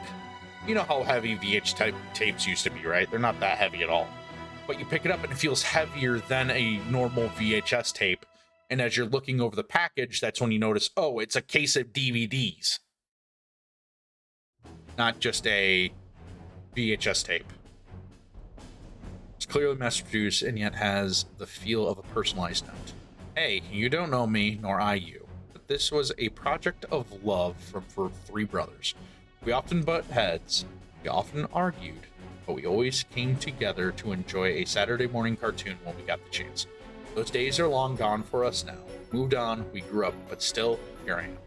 I published our works with an overseas company from Japan. It took all I had to even do this at all, but I believe our vision came true with this afterwards. We made our own Saturday morning cartoon. It, well, never got picked up by anyone, and we lost all the money. Well, I did, but our dream was realized. We did it. Oh no, I know. It's a lot of the things that are done here are purely for plot convenience. That's it. Because, like, this place is actually inspired by a place I grew up near when I was a kid, and we went to this movie rental place a lot growing up, but I haven't been there in forever. I do want to stop by there one day and just see what it's like, see if it's even still a thing. Let me see here. But our dream was realized. We did it. Yeah, there's definitely going to be some suspending of disbelief, because it's like not everyone can relate to the nostalgia of going to like a Blockbuster or like a Hollywood Video to go rent like games or movies or even books, right? This is very much some disbelief suspension. But yeah, no, I'll try to stare at you. I'll try, but I will stare. Hey, that's fine. I mean, it's. I can put him back up if you want, like the actual doodle. I'll put him back up. How about that? Put him back up. We'll put him here. There. So there he is. We got him back up on screen for y'all. Sometimes chasing your dreams will lead to them coming true, but not in the way you think. This is proof of that. I may never see the day when this cartoon takes off, but we made sure we had enough to work with just in case. We could go on for 7 or even 10 seasons. We might even outshine Scooby. The old, in like an old people jet case where it's like, young man, are you okay? I am not okay. If you're reading this, find these tapes here. I set up a P.O. box where you can fill out this flyer and send it in to us over at. You paused reading the note as you heard something clattering near the back of the store. You put the note back in the case and shut it, setting it down as you go off towards the back of the store. As you move past a row of empty shelves and closed boxes, you see that the door to the back office has been knocked open. I don't know why this R isn't capitalized. Revealing more mystery than you would have expected on this nostalgia trip. Office door was opened by another stack of those VHS tape-looking cases having fallen out of another box, haphazardly stacked right behind the door. No other visitors yet to be seen. As you can see, I'm still going through and editing this, so do have mercy. Sighing out of relief from there being no one else here, you look down to the cases scattered before you. You decide that even though it is probably a crime and possibly an issue with your moral compass, go back and take the case you had held earlier and look about before going into that office to see if there are any other surprises here. But you can see there are only 2 of these boxes available to look through. One having what looked like ragged old shirts for employees in it, and the one that knocked open the door. Satisfied with your lack of finding anything interesting, you decide now would be a very good time to leave with your DVD. This would prove to be a decision that would change the course of how you looked at your nostalgia when dreaming of your youth. Dakota is the protagonist. You're gonna want him to kiss himself? This would prove it to be a decision that would change the course of how you looked at your nostalgia. Unless you're talking about Azatera. I don't know if I want to write romance in this just yet. Yet now set something in motion you could never truly understand. This journey into learning more about this forgotten cartoon, its arcane chronicles, will change how you view looking back on your youth and your dreams as you uncover more of this mystery. But it needs self-love. Y'all do. I feel that. Taking the case of DVDs in hand, you decide to resume looking through the case. To your surprise, you see not only does it contain a disc for season 1, but also an OST for the show, a documentary disc, and a poster of all things. Lamenting that your car doesn't have a CD player, you wait to listen until you arrive back at your home. The note inside the case still occupies your mind, but being a responsible driver, you leave the cartoon alone in its case. Questions linger in your mind. Your trip home gives you plenty of time to dwell on what will be revealed when you searching and looking up this series. Also belated, but I think belated because I just forgot to double check. Lauren, was the excerpt of your aunt's work fun to read at least? Okay. Prologue, Episode 0 of What the Dreams That Come from Darkness. Thursday, April 28th, 2698. Dawn of Dawn? I can't even remember what the acronym stands for. DNFT, Locale Central Postman Tower of New Albany. Luck, Faith, Perseverance. A quote often used by the various mage orders from the Guild. Be it as it may, Steward. Dude, it is insane how many people, like, how often the yaoi keeps getting brought up. Be it as it may, Steward, we cannot have this information readily available for just anyone to scoop up with their daily news feeds. We have a status to maintain as protectors of our city, and that we can keep the peace here, even if one of our brightest have gone rogue. It is. No, the yaoi doesn't exist. The yaoi isn't real. Meanwhile, SavageED's chat be like. There's a pause as the other side of the communicator flared up with some anger from the other caller. The clerk attending kept her gaze down and away from the wizard as he sighed quietly, waiting for his chance to speak again. Things had not been going well since what transpired the other night, as rumors of the mysterious killer on the loose had once been one of the postmen. The postmen are a guild made up of powerful, augmented agents of the highest ranks of government. They were made to keep the peace for the citizens of this country, of this world. It would be devastating to the trust and security of all that they, the postmen themselves, aim to do. She rubbed her temple as the stress from all this transcribing made it difficult for her to even think of all the ramifications that would befall this branch should this news get out. Now, I understand that the public needs to be aware of this, the wizard said calmly, despite the red of his face betraying the emotion he was really feeling. But if we admit that is one of our own, risk losing the very thing the postmen were aiming to do, keep peace. He turned back to look over the night sky of the city through the massive window atop the spire they were stationed in. Yes, we will be changing up missions for the postmen to go handle this as a top priority. No, you cannot say that this may be a rogue postman. I cannot confirm that yet. For all we know, this is just another villain dabbling in some dark magic that the judges are not too concerned with. The clerk looks out to the night above the city as well. Years have passed since the founding of this postman tower. Even in that small window, the amount of trust people put into the postmen here had been staggering. They were untouchable in the eyes of the public. A group of heroes that continued to do good for everyone, not just the rich and the powerful, did wonders. Who knew? She stopped, massaging her temple as another message flared up on her heads-up display from a monocle. 2200 hours, Stanford Tower. Bring a recorder and a communicator. Let's talk. The clerk glanced back at the wizard, wondering why he stopped talking. He stood still, mouth slightly agape as he stared out the window. The clerk followed his gaze, her eyes now widening as she saw what her superior saw. A dark red smear began floating across the horizon, unlike anything she had seen before. The communicator flared up angrily once more, as if the other side had asked a question and did not get an answer in a timely manner. The wizard cleared his throat and exhaled. Yes, I know that this is very serious. He began talking about how they are handling it and didn't need help from a neighboring branch. The agents on hand would suffice in handling this criminal. The clerk wasn't listening properly to him as she watched the smear continue its journey. The clerk could feel the doubt in his voice as much as she had in her heart. They would need the help. They would need help if the red smear was who they saw was also the who had been committing these killings. The communicator clicked dead as she verified the conversation was recorded for peer review later. Only seen that kind of magic once before. The wizard tucked the brim of his hat down as he dialed a new number into his communicator. A series of pings ran throughout the clerks. We haven't had to deal with a villain like this in nearly 500 years.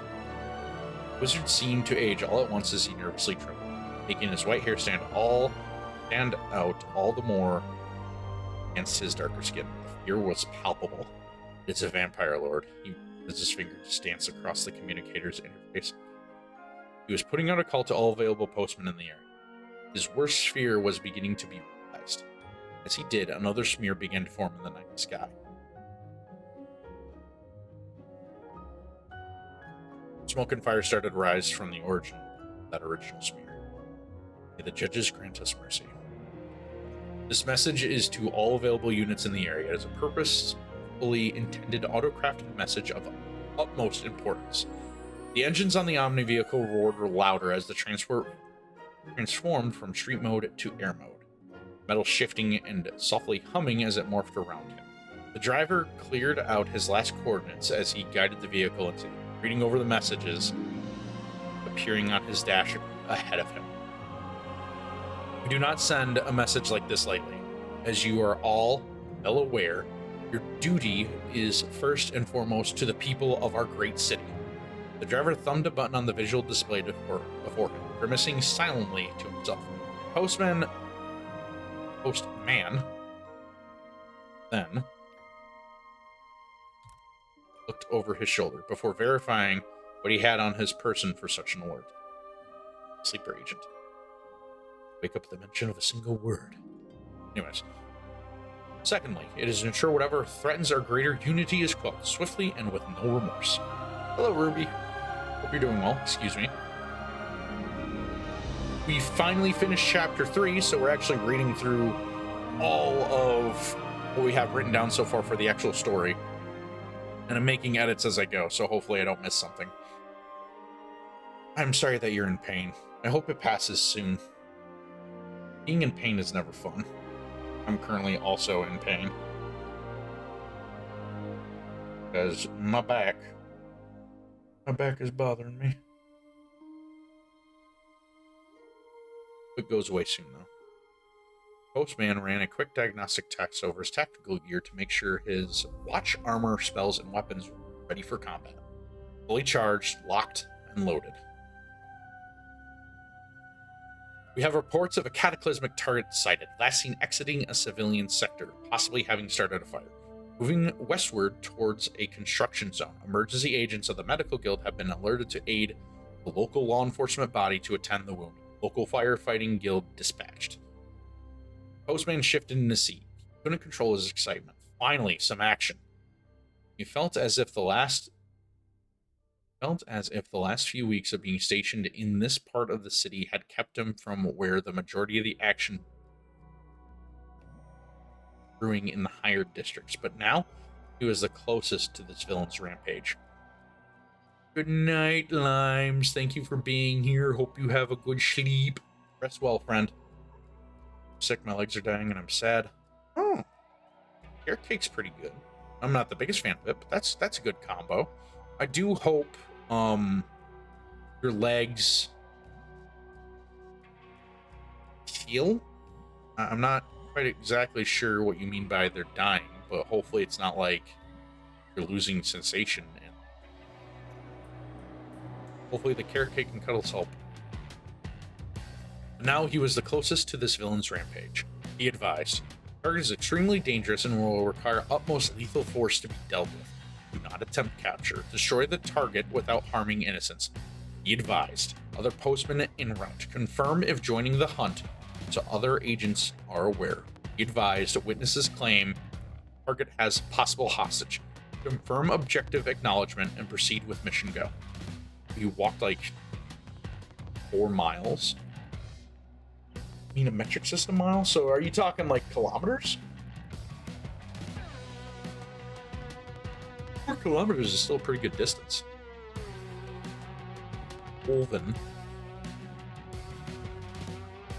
Gotta change that to Wolfen. No. I think it is that. I think Microsoft Word just doesn't know how to process this. The Wolfen postman smirked behind his combat visor as he gave the reply. This is Postman Agent Dakota. Mission go. May this help bring about our destiny. As Jared, Dakota Howell, accelerated towards the target, he saw several other acknowledgements come through. But to his horror, he saw another priority message come through above all others. Mission rewrite assigning. All other available units proceed to forward coordinates. Possible outbreak detected. Be advised. Civilians compromised.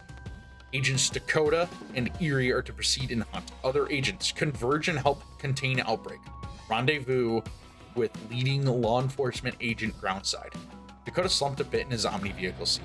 This hunt clearly warranted the cataclysmic target designation, but what could cause a fire and then an outbreak like this and just flee the scene?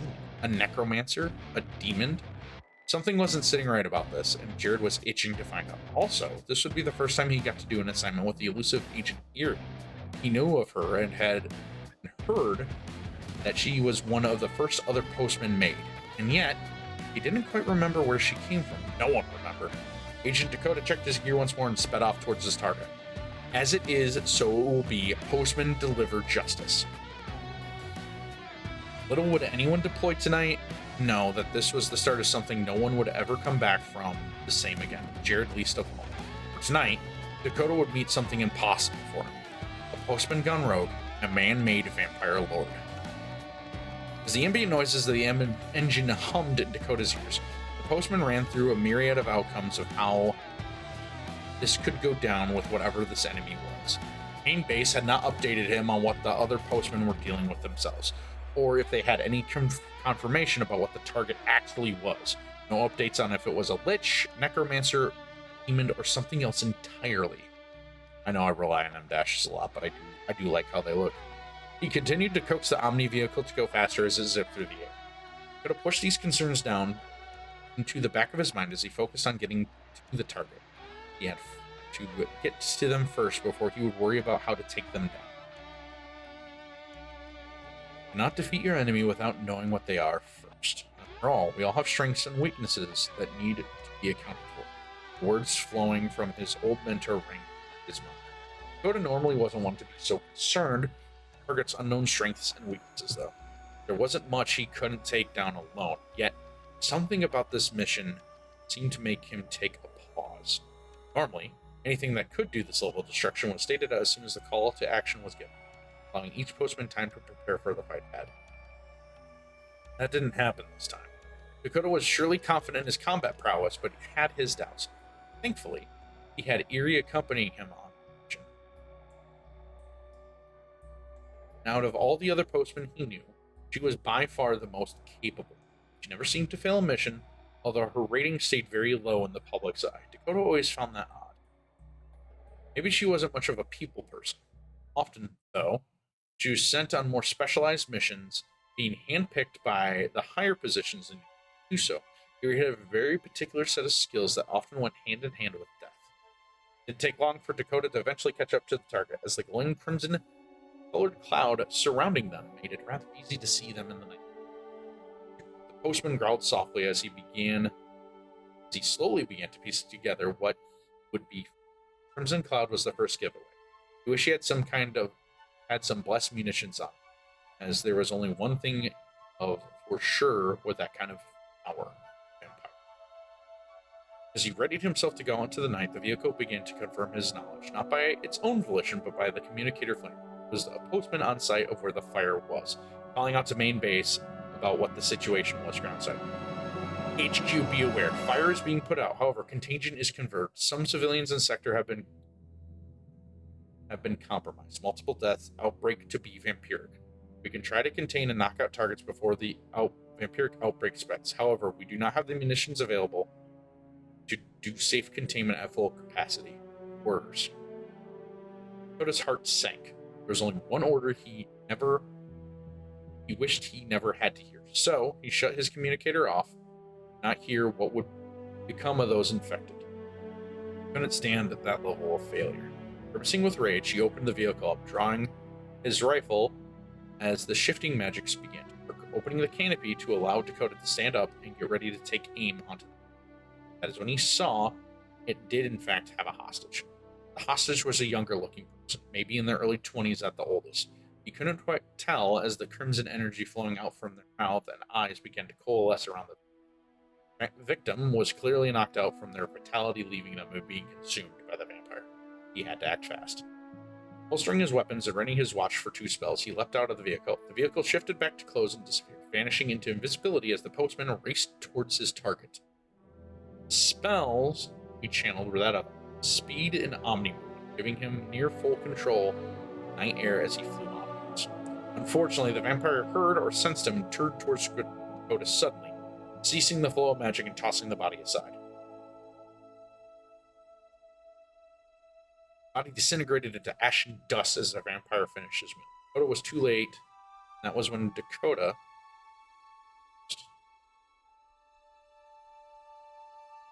noticed the vampire's outfit. The vampire's garb was of a very similar nature to what Dakota was wearing, except it was tattered, worn, damaged, covered in vitality wasted. That is when all the anger and rage boiling inside Dakota spilled over. That is when the woven postman drew out his pistol and began to fire upon the vampire. The magical cloud began to dissipate as the rounds of magic began to pepper into the target. However, it became clear to Dakota that this vampire wasn't just any regular vampire. As with a regular vampire, even the magical nature of the bullets would have staggered him. This vampire was a postman. He had just doomed so many people. While flying in closer, that is when Dakota realized he knew who this vampire was. Dakota Start the game already! Romulus, ow! Oh, wait. I'm not gaming. I'm writing. I'm actually reading.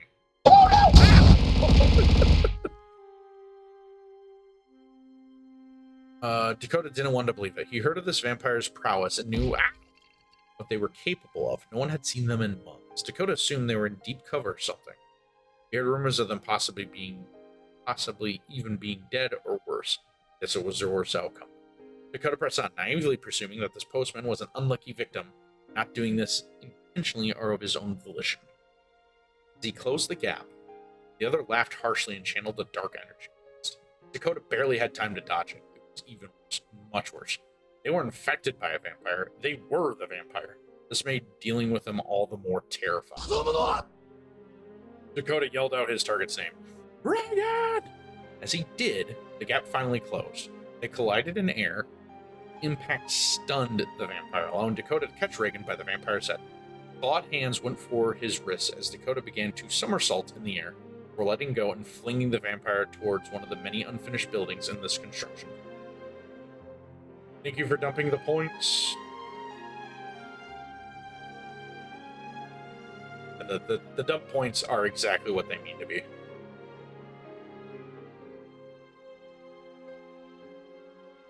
Oh, we're in the middle of an ad, aren't we? Oops. We'll give it a second. I need a drink.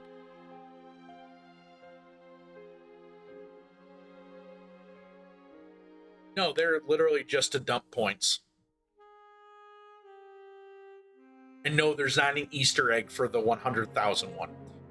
Originally, part of the plan with channel points was to incorporate them into widgets. Widgets into the credit system that I use on Firebot. But I can't have people buy channel points through credits. So unfortunately, yeah, the dump point system is just there to be funny with points and dumping them. The idea, though, is that, like, in the future... I'm being shot at! The idea is in the future, though, Firm, is that when we set up charities, like, different things that you can do, one of the things you can do for, like, community goals is to have people spend channel points for. So the idea is that the dump points are there. Iron price for credits. Yeah, you go on heists. But for the widgets, the channel points, when we start doing more things for the community, I want to have it where one of the goals that could be reached is like access to what we have written for the Arcane Chronicles through channel points. And so the idea would be is that you guys could use the widgets to spend in those dump points to put towards the goal to reach it faster versus just like spamming different redeems, you know? And also there's some people that don't like having like the odd number at the end of it. They like having like solid channel point numbers. So like Dot, for example, will clear out their points till they're at like a 0 at the end. Yeah,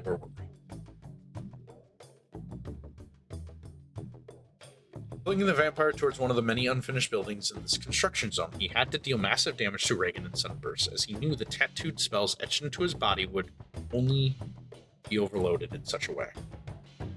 He followed in as he needed to land before deactivating his Omni movement spell so he wouldn't crash down into the building as well. As he flew downwards, Reagan impacted on the top concrete floor the husk of rebar and concrete, cracking the dried cement as he struggled to get back to his feet. Dakota landed a few feet away and fired at the fallen postman with his magic pistol, running the clip dry before readying another clip, slotting the weapon to resume his barrage. They're not programmed to need your explosives, but if you do the command like this, then an amount, you start a heist. So you can join the heist by wagering some of your credits, which is the passive system that we have here on Firebot. The passive, which you currently have 7,000 credits. Yeah. You can do trivia, and then I think there is it help? Yeah, so you do have to do at least 1,000 for a heist. Yeah, these are some of the Ooh. I haven't failed yet. What do you mean? Besides, we don't even have the fail counter up right. Yeah, like you can engage with like when we play a game and I die, you can like add a death or trivia, so on and so forth. But yeah. I'm trying to think, it's not rules. I thought I had a command set up that would tell you all the different commands. But anyways.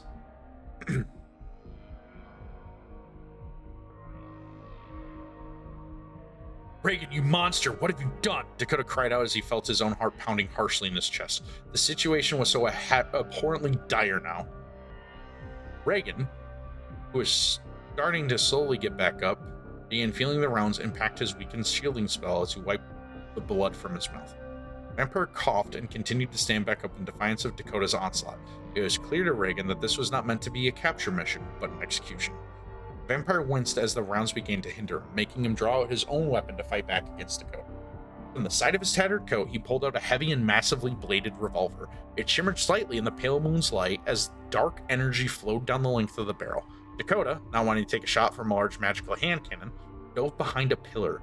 Checking his reserves, Dakota launched back out and took aim at where Reagan was, only for him not to be there. Did Reagan cheat on Dakota? No! They're not in a relationship. That would be not very stylish of them.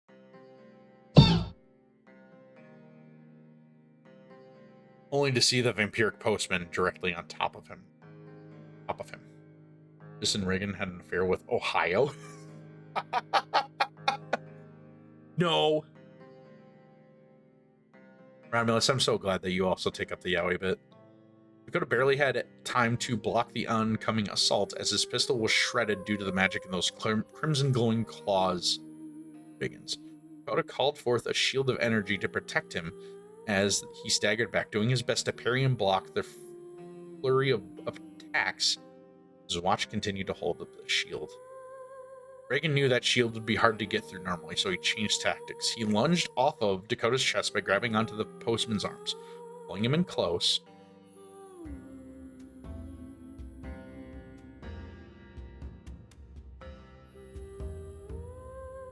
So he changed tactics. He lunged off of Dakota's chest by grabbing onto the postman's arms, pulling him in close, bringing his booted feet up the other's chest and kicking off, sending the bounty hunter back away from him. As Reagan was midair, flipping backwards, he sent out a beam of orange energy.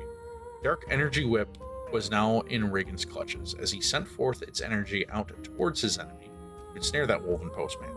Before he could react, Dakota was caught by the orange energy. Dakota tried to grab at the crackling energy before Reagan whipped him back around and sent him crashing into the concrete flooring. The impact left Dakota winded as his shield broke. He slowly tried to get up, but as he found his footing, a round impacted near his feet, shattering the floor the rest of the way as he fell through. He attempted to take hold of the floor as it crumbled away, taking him and Reagan down together. As the dust began to dissipate from the floor collapsing, Dakota slowly got up. His combat visor flipped back over his face to help aid him in the limited vision space he occupied with the vampire. He coughed, filling the dust out of his lungs as the air tasted of dirt, dust, and copper. The metallic taste confused Dakota until he felt the thick moisture of blood dripping from his mouth. Great. He knows exactly where I am. As Dakota went for his rifle, he felt the air around him move suddenly and saw the terrible glow of crimson as his claws slashed at him. Barely having time to react, he brought up his arms to deflect, causing the vampiric postman to cut through the outer protections of the coat Dakota had on. Thankfully, for the defender, Dakota knew a spell or two and cried out with a dark growl, "Move." The simple one-word command caused Reagan to be flung away suddenly. The vampire hissed in frustration as his hold was replaced by a gale force blast of wind, sending him tumbling end over end as Dakota rushed in to follow up with another attack. Weapons would do little help here. Now was the time for pure pugilistic skill. Rushing in quickly, Dakota did his best to continue his blitz on the vampire. He let a deep grunt as he brought his leg to bear, dropping a savage axe kick down onto Reagan's chest as in his tumbled and disheveled state. The blow of the heel drop gave the fallen postman no time to recover. The hit made the vampire bounce up off the concrete floor and into Dakota, spinning about and delivering a roundhouse and brutal haymaker to the vampire's face, sending him once more tumbling away. Rage was the only thing being exchanged now, between growls and hisses, between impacts of fists and feet. Dakota needed his watch to recharge faster if he wished to do any major and proper damage to Best Reagan, but he needed to keep him reeling in order to give himself the space to do so. It was a game between what little energy Dakota had left in his watch and what rage was boiling over in the combo-locked vampire. Each hit bought Dakota moments needed to recharge his watch. Each hit brought more frustration and incoherent noises out of Reagan. The two continued on in their brief exchange of blows. Dakota seemed to keep the upper hand as he brought his blitz to a pause as he suplexed and smashed the vampire backwards into a support pillar, rattling the entire building. His watch was not yet recharged. He could feel his body burning as he pushed himself to his limits. Reagan was still not down. Dakota kept punching into the vampire. As Dakota continued his desperate assault, the other shadow-clad postman stepped out from her cover, finally melting away from the shadows of a nearby crane. Turning her gaze briefly away from the two fighting as she waited for her moment to strike. She wanted to turn her comms back on to hear how the others were faring in the initial outbreak zone, but she needed to focus on her actual mission. Before she failed here, there may be no safe future for their kind. The postman dropped her hood back away from her eyes as she wielded a shimmering pair of binoculars to help her focus away from the fight. Surely Dakota would hold his own for a moment longer. He seemed uncannily capable of keeping a man-made vampire lord at bay. She focused through the shimmering pair of binoculars to the faded glow of the contained fire. The glowing eyes behind the lenses watched closely before she turned back to her current objective. As these two fought, she studied the movements of both postmen. Time seemed to ignore her, letting the fight pause as she seemingly wished to study things in the fight. That's when Erie made the connection. Reagan wasn't the only supernatural postman. Dakota felt it first before he realized what had truly happened. He growled a bit before feeling his fist being pushed back away from the body he had been punching repeatedly into the cracked and broken support pillar behind the vampire. He willed his arm to go forward, but could only feel his footing slide below him. Should be beneath.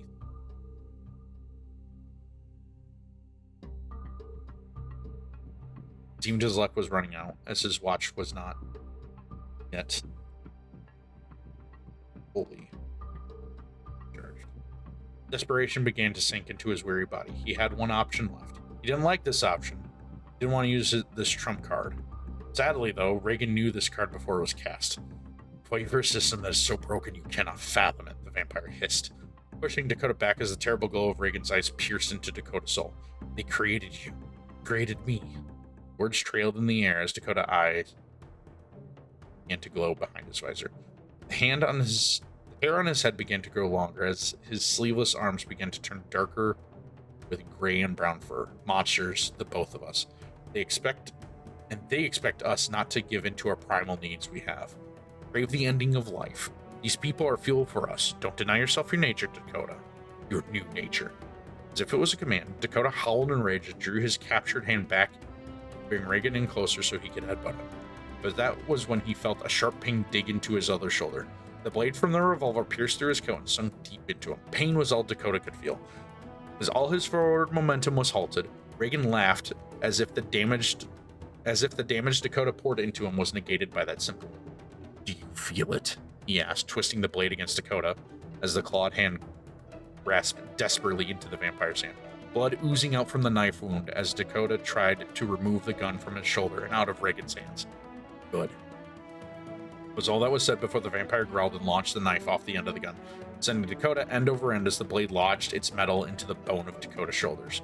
Dakota barely had any time to gasp or release the cry welling in his throat, for a crimson claw clasped tightly around his neck and brought him up from the floor, digging those accursed energy claws into his neck.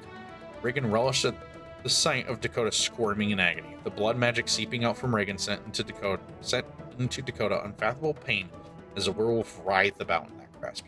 Dakota only had one arm to try and remove the hold of Reagan around his throat. His fist pounded uselessly against the armhole, hoisting him. The vampire's lungs burned now as the force he had exerted reminded him that he was still partially human and still took some damage from Dakota. The werewolf's other arm hung weakly down by his side, blood running through the fur and dripping from his fingers as the vampire lifted that arm up to drink from the blood to give him back what energy he lost from Dakota's failed assault. Reagan spat the blood back out and grimaced. He couldn't absorb this foul, cursed blood. No matter.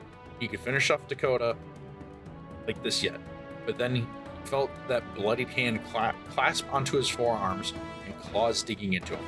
That palm began to burn on his flesh. Dakota was trying to make his blood into a blessed spell. Foolish dog. The vampire hissed and began to smash Dakota into the floor, bashing him hard into the concrete as it chipped and fragmented against the two of them. The vampire would break this might yet. Reagan forced what power he could into the arm being burned to try to counter that spell, but he could not break that grasp. So he sent the mutt through the floor, letting gravity and the force of the fall do it for him. Dakota could only watch in helplessness as his body failed to react in time, having landed in a heap before Reagan dropped down to this level. The werewolf tried to get up, but only found his boots kicking against him hard as Reagan attacked and stomped onto Dakota, keeping him... Alright, I lost my spot. Keeping him down. Dakota felt a kick bring him up off the floor, enough for Reagan to launch him upwards, only for him to be swiftly launched away into another pillar supporting the building. Dakota cried out in rage and pain as he felt that blow remove the knife buried in his shoulder, but not before it was twisted about from all the other impacts levied it. Blood pooled below him as his other hand clasped over his wounded shoulder. That's a chair, boondoggle. Dakota stood up, only to once more have that clawed hand of the vampire clasp around his throat, sending massive amounts of pain through him. As when he felt something else activated. Breathlessly, he felt his body shamble forward in defiance of the hand around his neck. He willed himself to cling to the air burning in his chest, so he lowered back at the heavily breathing vampire. So, Dakota began with a weakened snark. You threw all your humanity away for that? Dakota choked out in a retort before using a radiant spell. A spell of holy radiance connected with Reagan in his chest, causing the vampire to loosen his grip on Dakota. Dakota pressed his newfound advantage with barbaric one-handed haymakers and straight heel kicks. Empowered by the strength spell coursing through his battered and broken body, his watch had kicked back on. The vampire howled in pain before screaming out in blind rage, "Enough!" Welcome back, Boone, by the way. That last bit of defiance Dakota mustered was now being punched out of him. as Reagan leveled haymaker after haymaker into Dakota, each punch taking all Dakota could muster to parry and block with his good arm. Eventually, though, the arm failed to rise to protect him, and the fist began to connect to the werewolf's head. "You're nothing but a mangy dog of the judges, fit to serve a purpose and die like so many before you," Reagan hissed out in cold rage as he walked Dakota backwards towards another pillar, leaving Dakota's back against it as the vampire punch slashed and clawed into Dakota's body. A final punch sent Dakota down to his knees. Looking down into the growing pool of blood caked into the dust and cement chips beneath them as he breathed heavily, stars filled his vision as his mind raced for some sense of hope. There was Eerie. As the stars began to subside from the impact, he looked up to Reagan standing over him. The vampire was breathless. He winced and tried to get up, only for a dark boot of the vampiric postman to dig into his shoulder, leaving Dakota to gasp out noiselessly as he choked on the non-existent air left in his.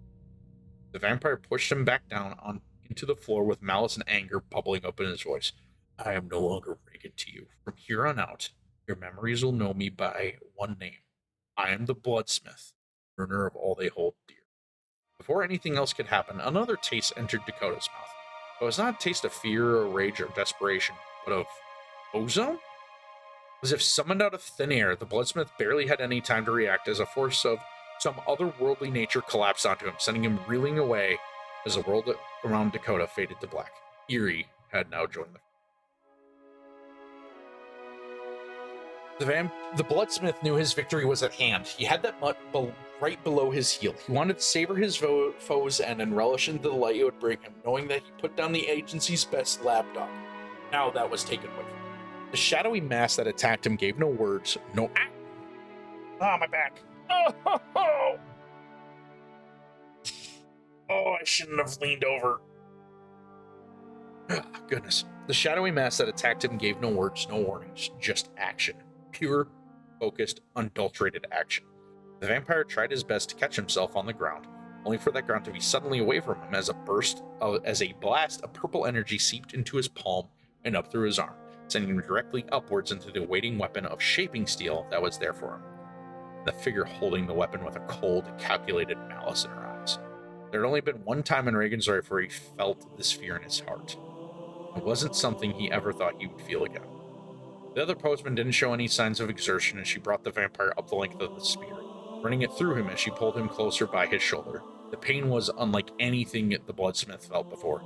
He cursed as he tried to pry himself free of her weapon, before she would be able to, assumedly, chop his head clean off from his shoulders. The vampire began leveraging his entire body against her spear. He broke her grip on the weapon. He fell back down to the concrete floor along with that weapon, which felt sharpened down with a dark clank.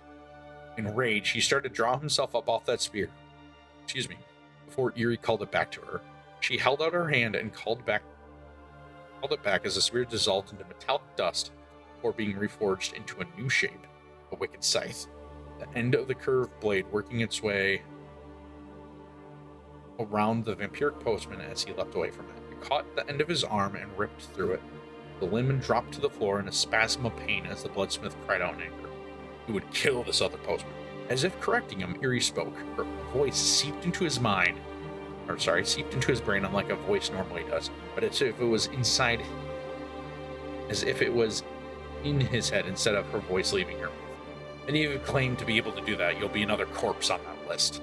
Before Reagan could even defend himself, he felt the dark blade impale into the remnants of his destroyed limb, before it pinned into his side with a sickening crack.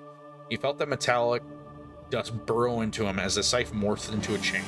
The other end clasped in Eerie's hand as she yanked it back, pulling the Bloodsmith in as she simply backhanded him with her free hand. Dark magical metal burned inside of him as Eerie channeled some of her power through the chain. He had to get away, but how? At this rate, she'd tear him in half. She smirked violently and spun about, smashing Reagan into another pillar some distance away. The chain removed itself from his side as she began to will it back to her. The impact gave the vampire a chance to remember he had his gun yet. He drew the heavy weapon up in his good hand and fired a round off. The dark energy of the revolver fired forth and hit Eerie square in her chest. He swore it did. The round seemed to do nothing to the other postman as she continued to call her reshaping weapon back to her side. The metallic dust took the shape of an oblong sphere of maddening potential as she finally let herself touch the floor. What kind of monster are you? Yuri ignored him as her boots clacked heavily against the concrete. Thunder boomed off in the distance, letting the fighters know it was about to rain. Yuri strode up to Reagan, slowly, methodically, as if she was toying with a cornered prey. The Vampire Lord squeezed the trigger of his weapon, only to see the sphere swoop in and catch each bullet. The magical rounds were siphoned of their magical energies before they fell moments later from the sphere, clattering uselessly onto the floor. He was out of rounds. She was nearing him. He needed to reload. You come any closer, he screamed at her before dropping the gun and clasping the pillar next to him. I'll bring this building down. You must have seen how many pillars are left, right? The Vampire made his gambit. Panic oozing from his voice. Reagan was hoping she would stop just long enough for him to prepare his most dangerous spell. An onslaught of dark energy welled in his chest, awaiting him to unleash it. Before he could even move, he felt her magic bore into his being once more. Dark tendrils of power broke through his mind before she came up to him, using telekinesis to drag him up off the floor towards her. Her face was darkened from her hood, but her eyes glowed malevolently through the darkness, obfuscating her features. Horror, pure, unwavering horror, was all he could feel in his mind. He wouldn't be given a chance to say much else or even unleash his spell before she worked him over with unseen punches and kicks, assaulting his body with invisible power before tossing him back into the pillar he hoped to knock down. She then stopped briefly, sighed out, reshaping her sphere into a gnarly-looking rifle with sharp spikes that ran along its housing as she aimed at its head. Before she could fire, though, he unleashed the blast, hitting her square in the chest as he then cried out and wrenched the pillar out from the floor. He laughed maniacally as he staggered back up to his feet, using his hemokinesis to will his severed arm back to him. The mangled limb flopped and twitched as it was drawn back towards the Vampire Lord. I told you, her voice rang out through his head once more. Just another corpse.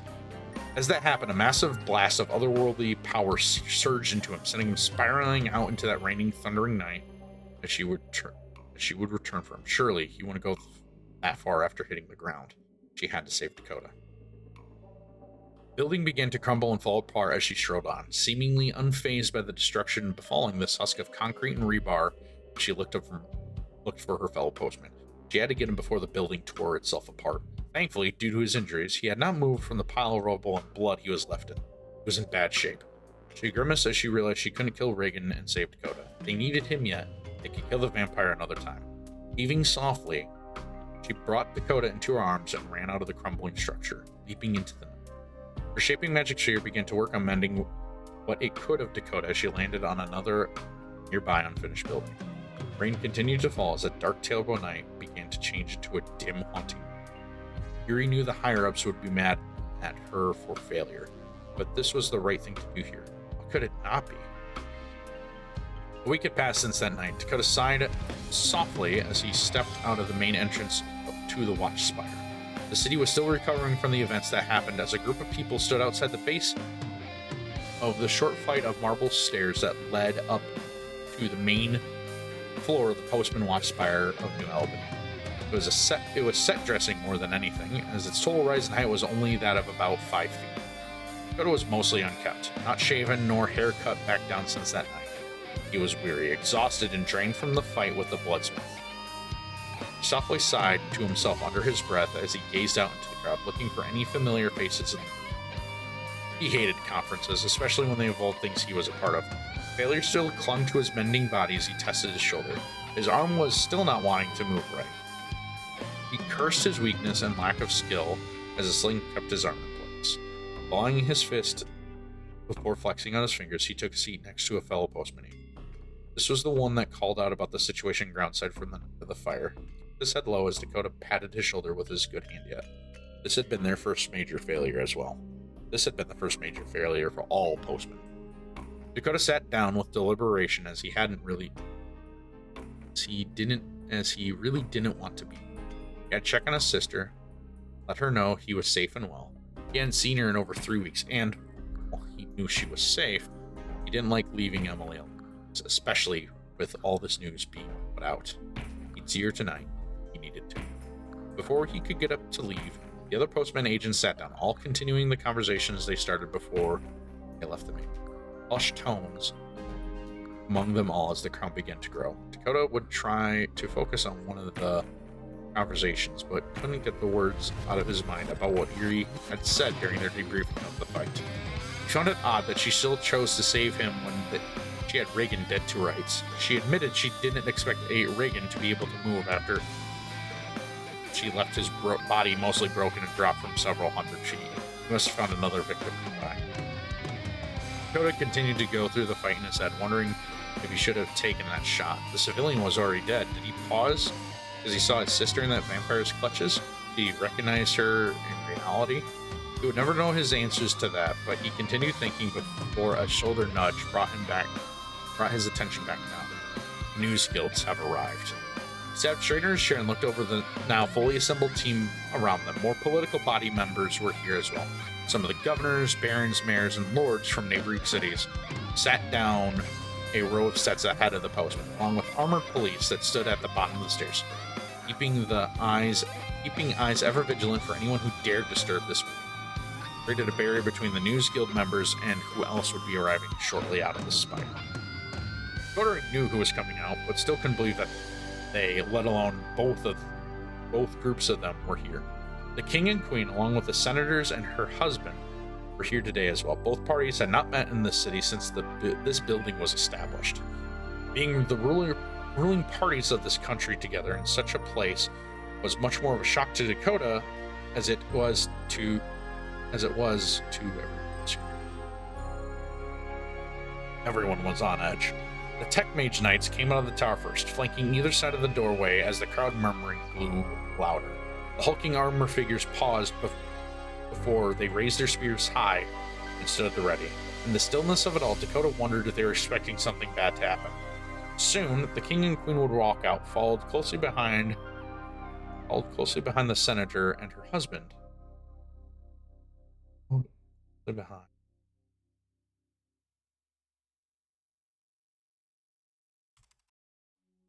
Senator and her husband, the knights, kept their positions. It wouldn't take much longer before the king stood at the podium, overlooking above the city's crowd before him. He held his hands and slowly lowered them, gesturing to the people to quiet down so he could speak. Admittedly, Dakota didn't know of a single person who didn't like the king. He had been a symbol of peace and prosperity since he was brought in from his time as a prince to the new.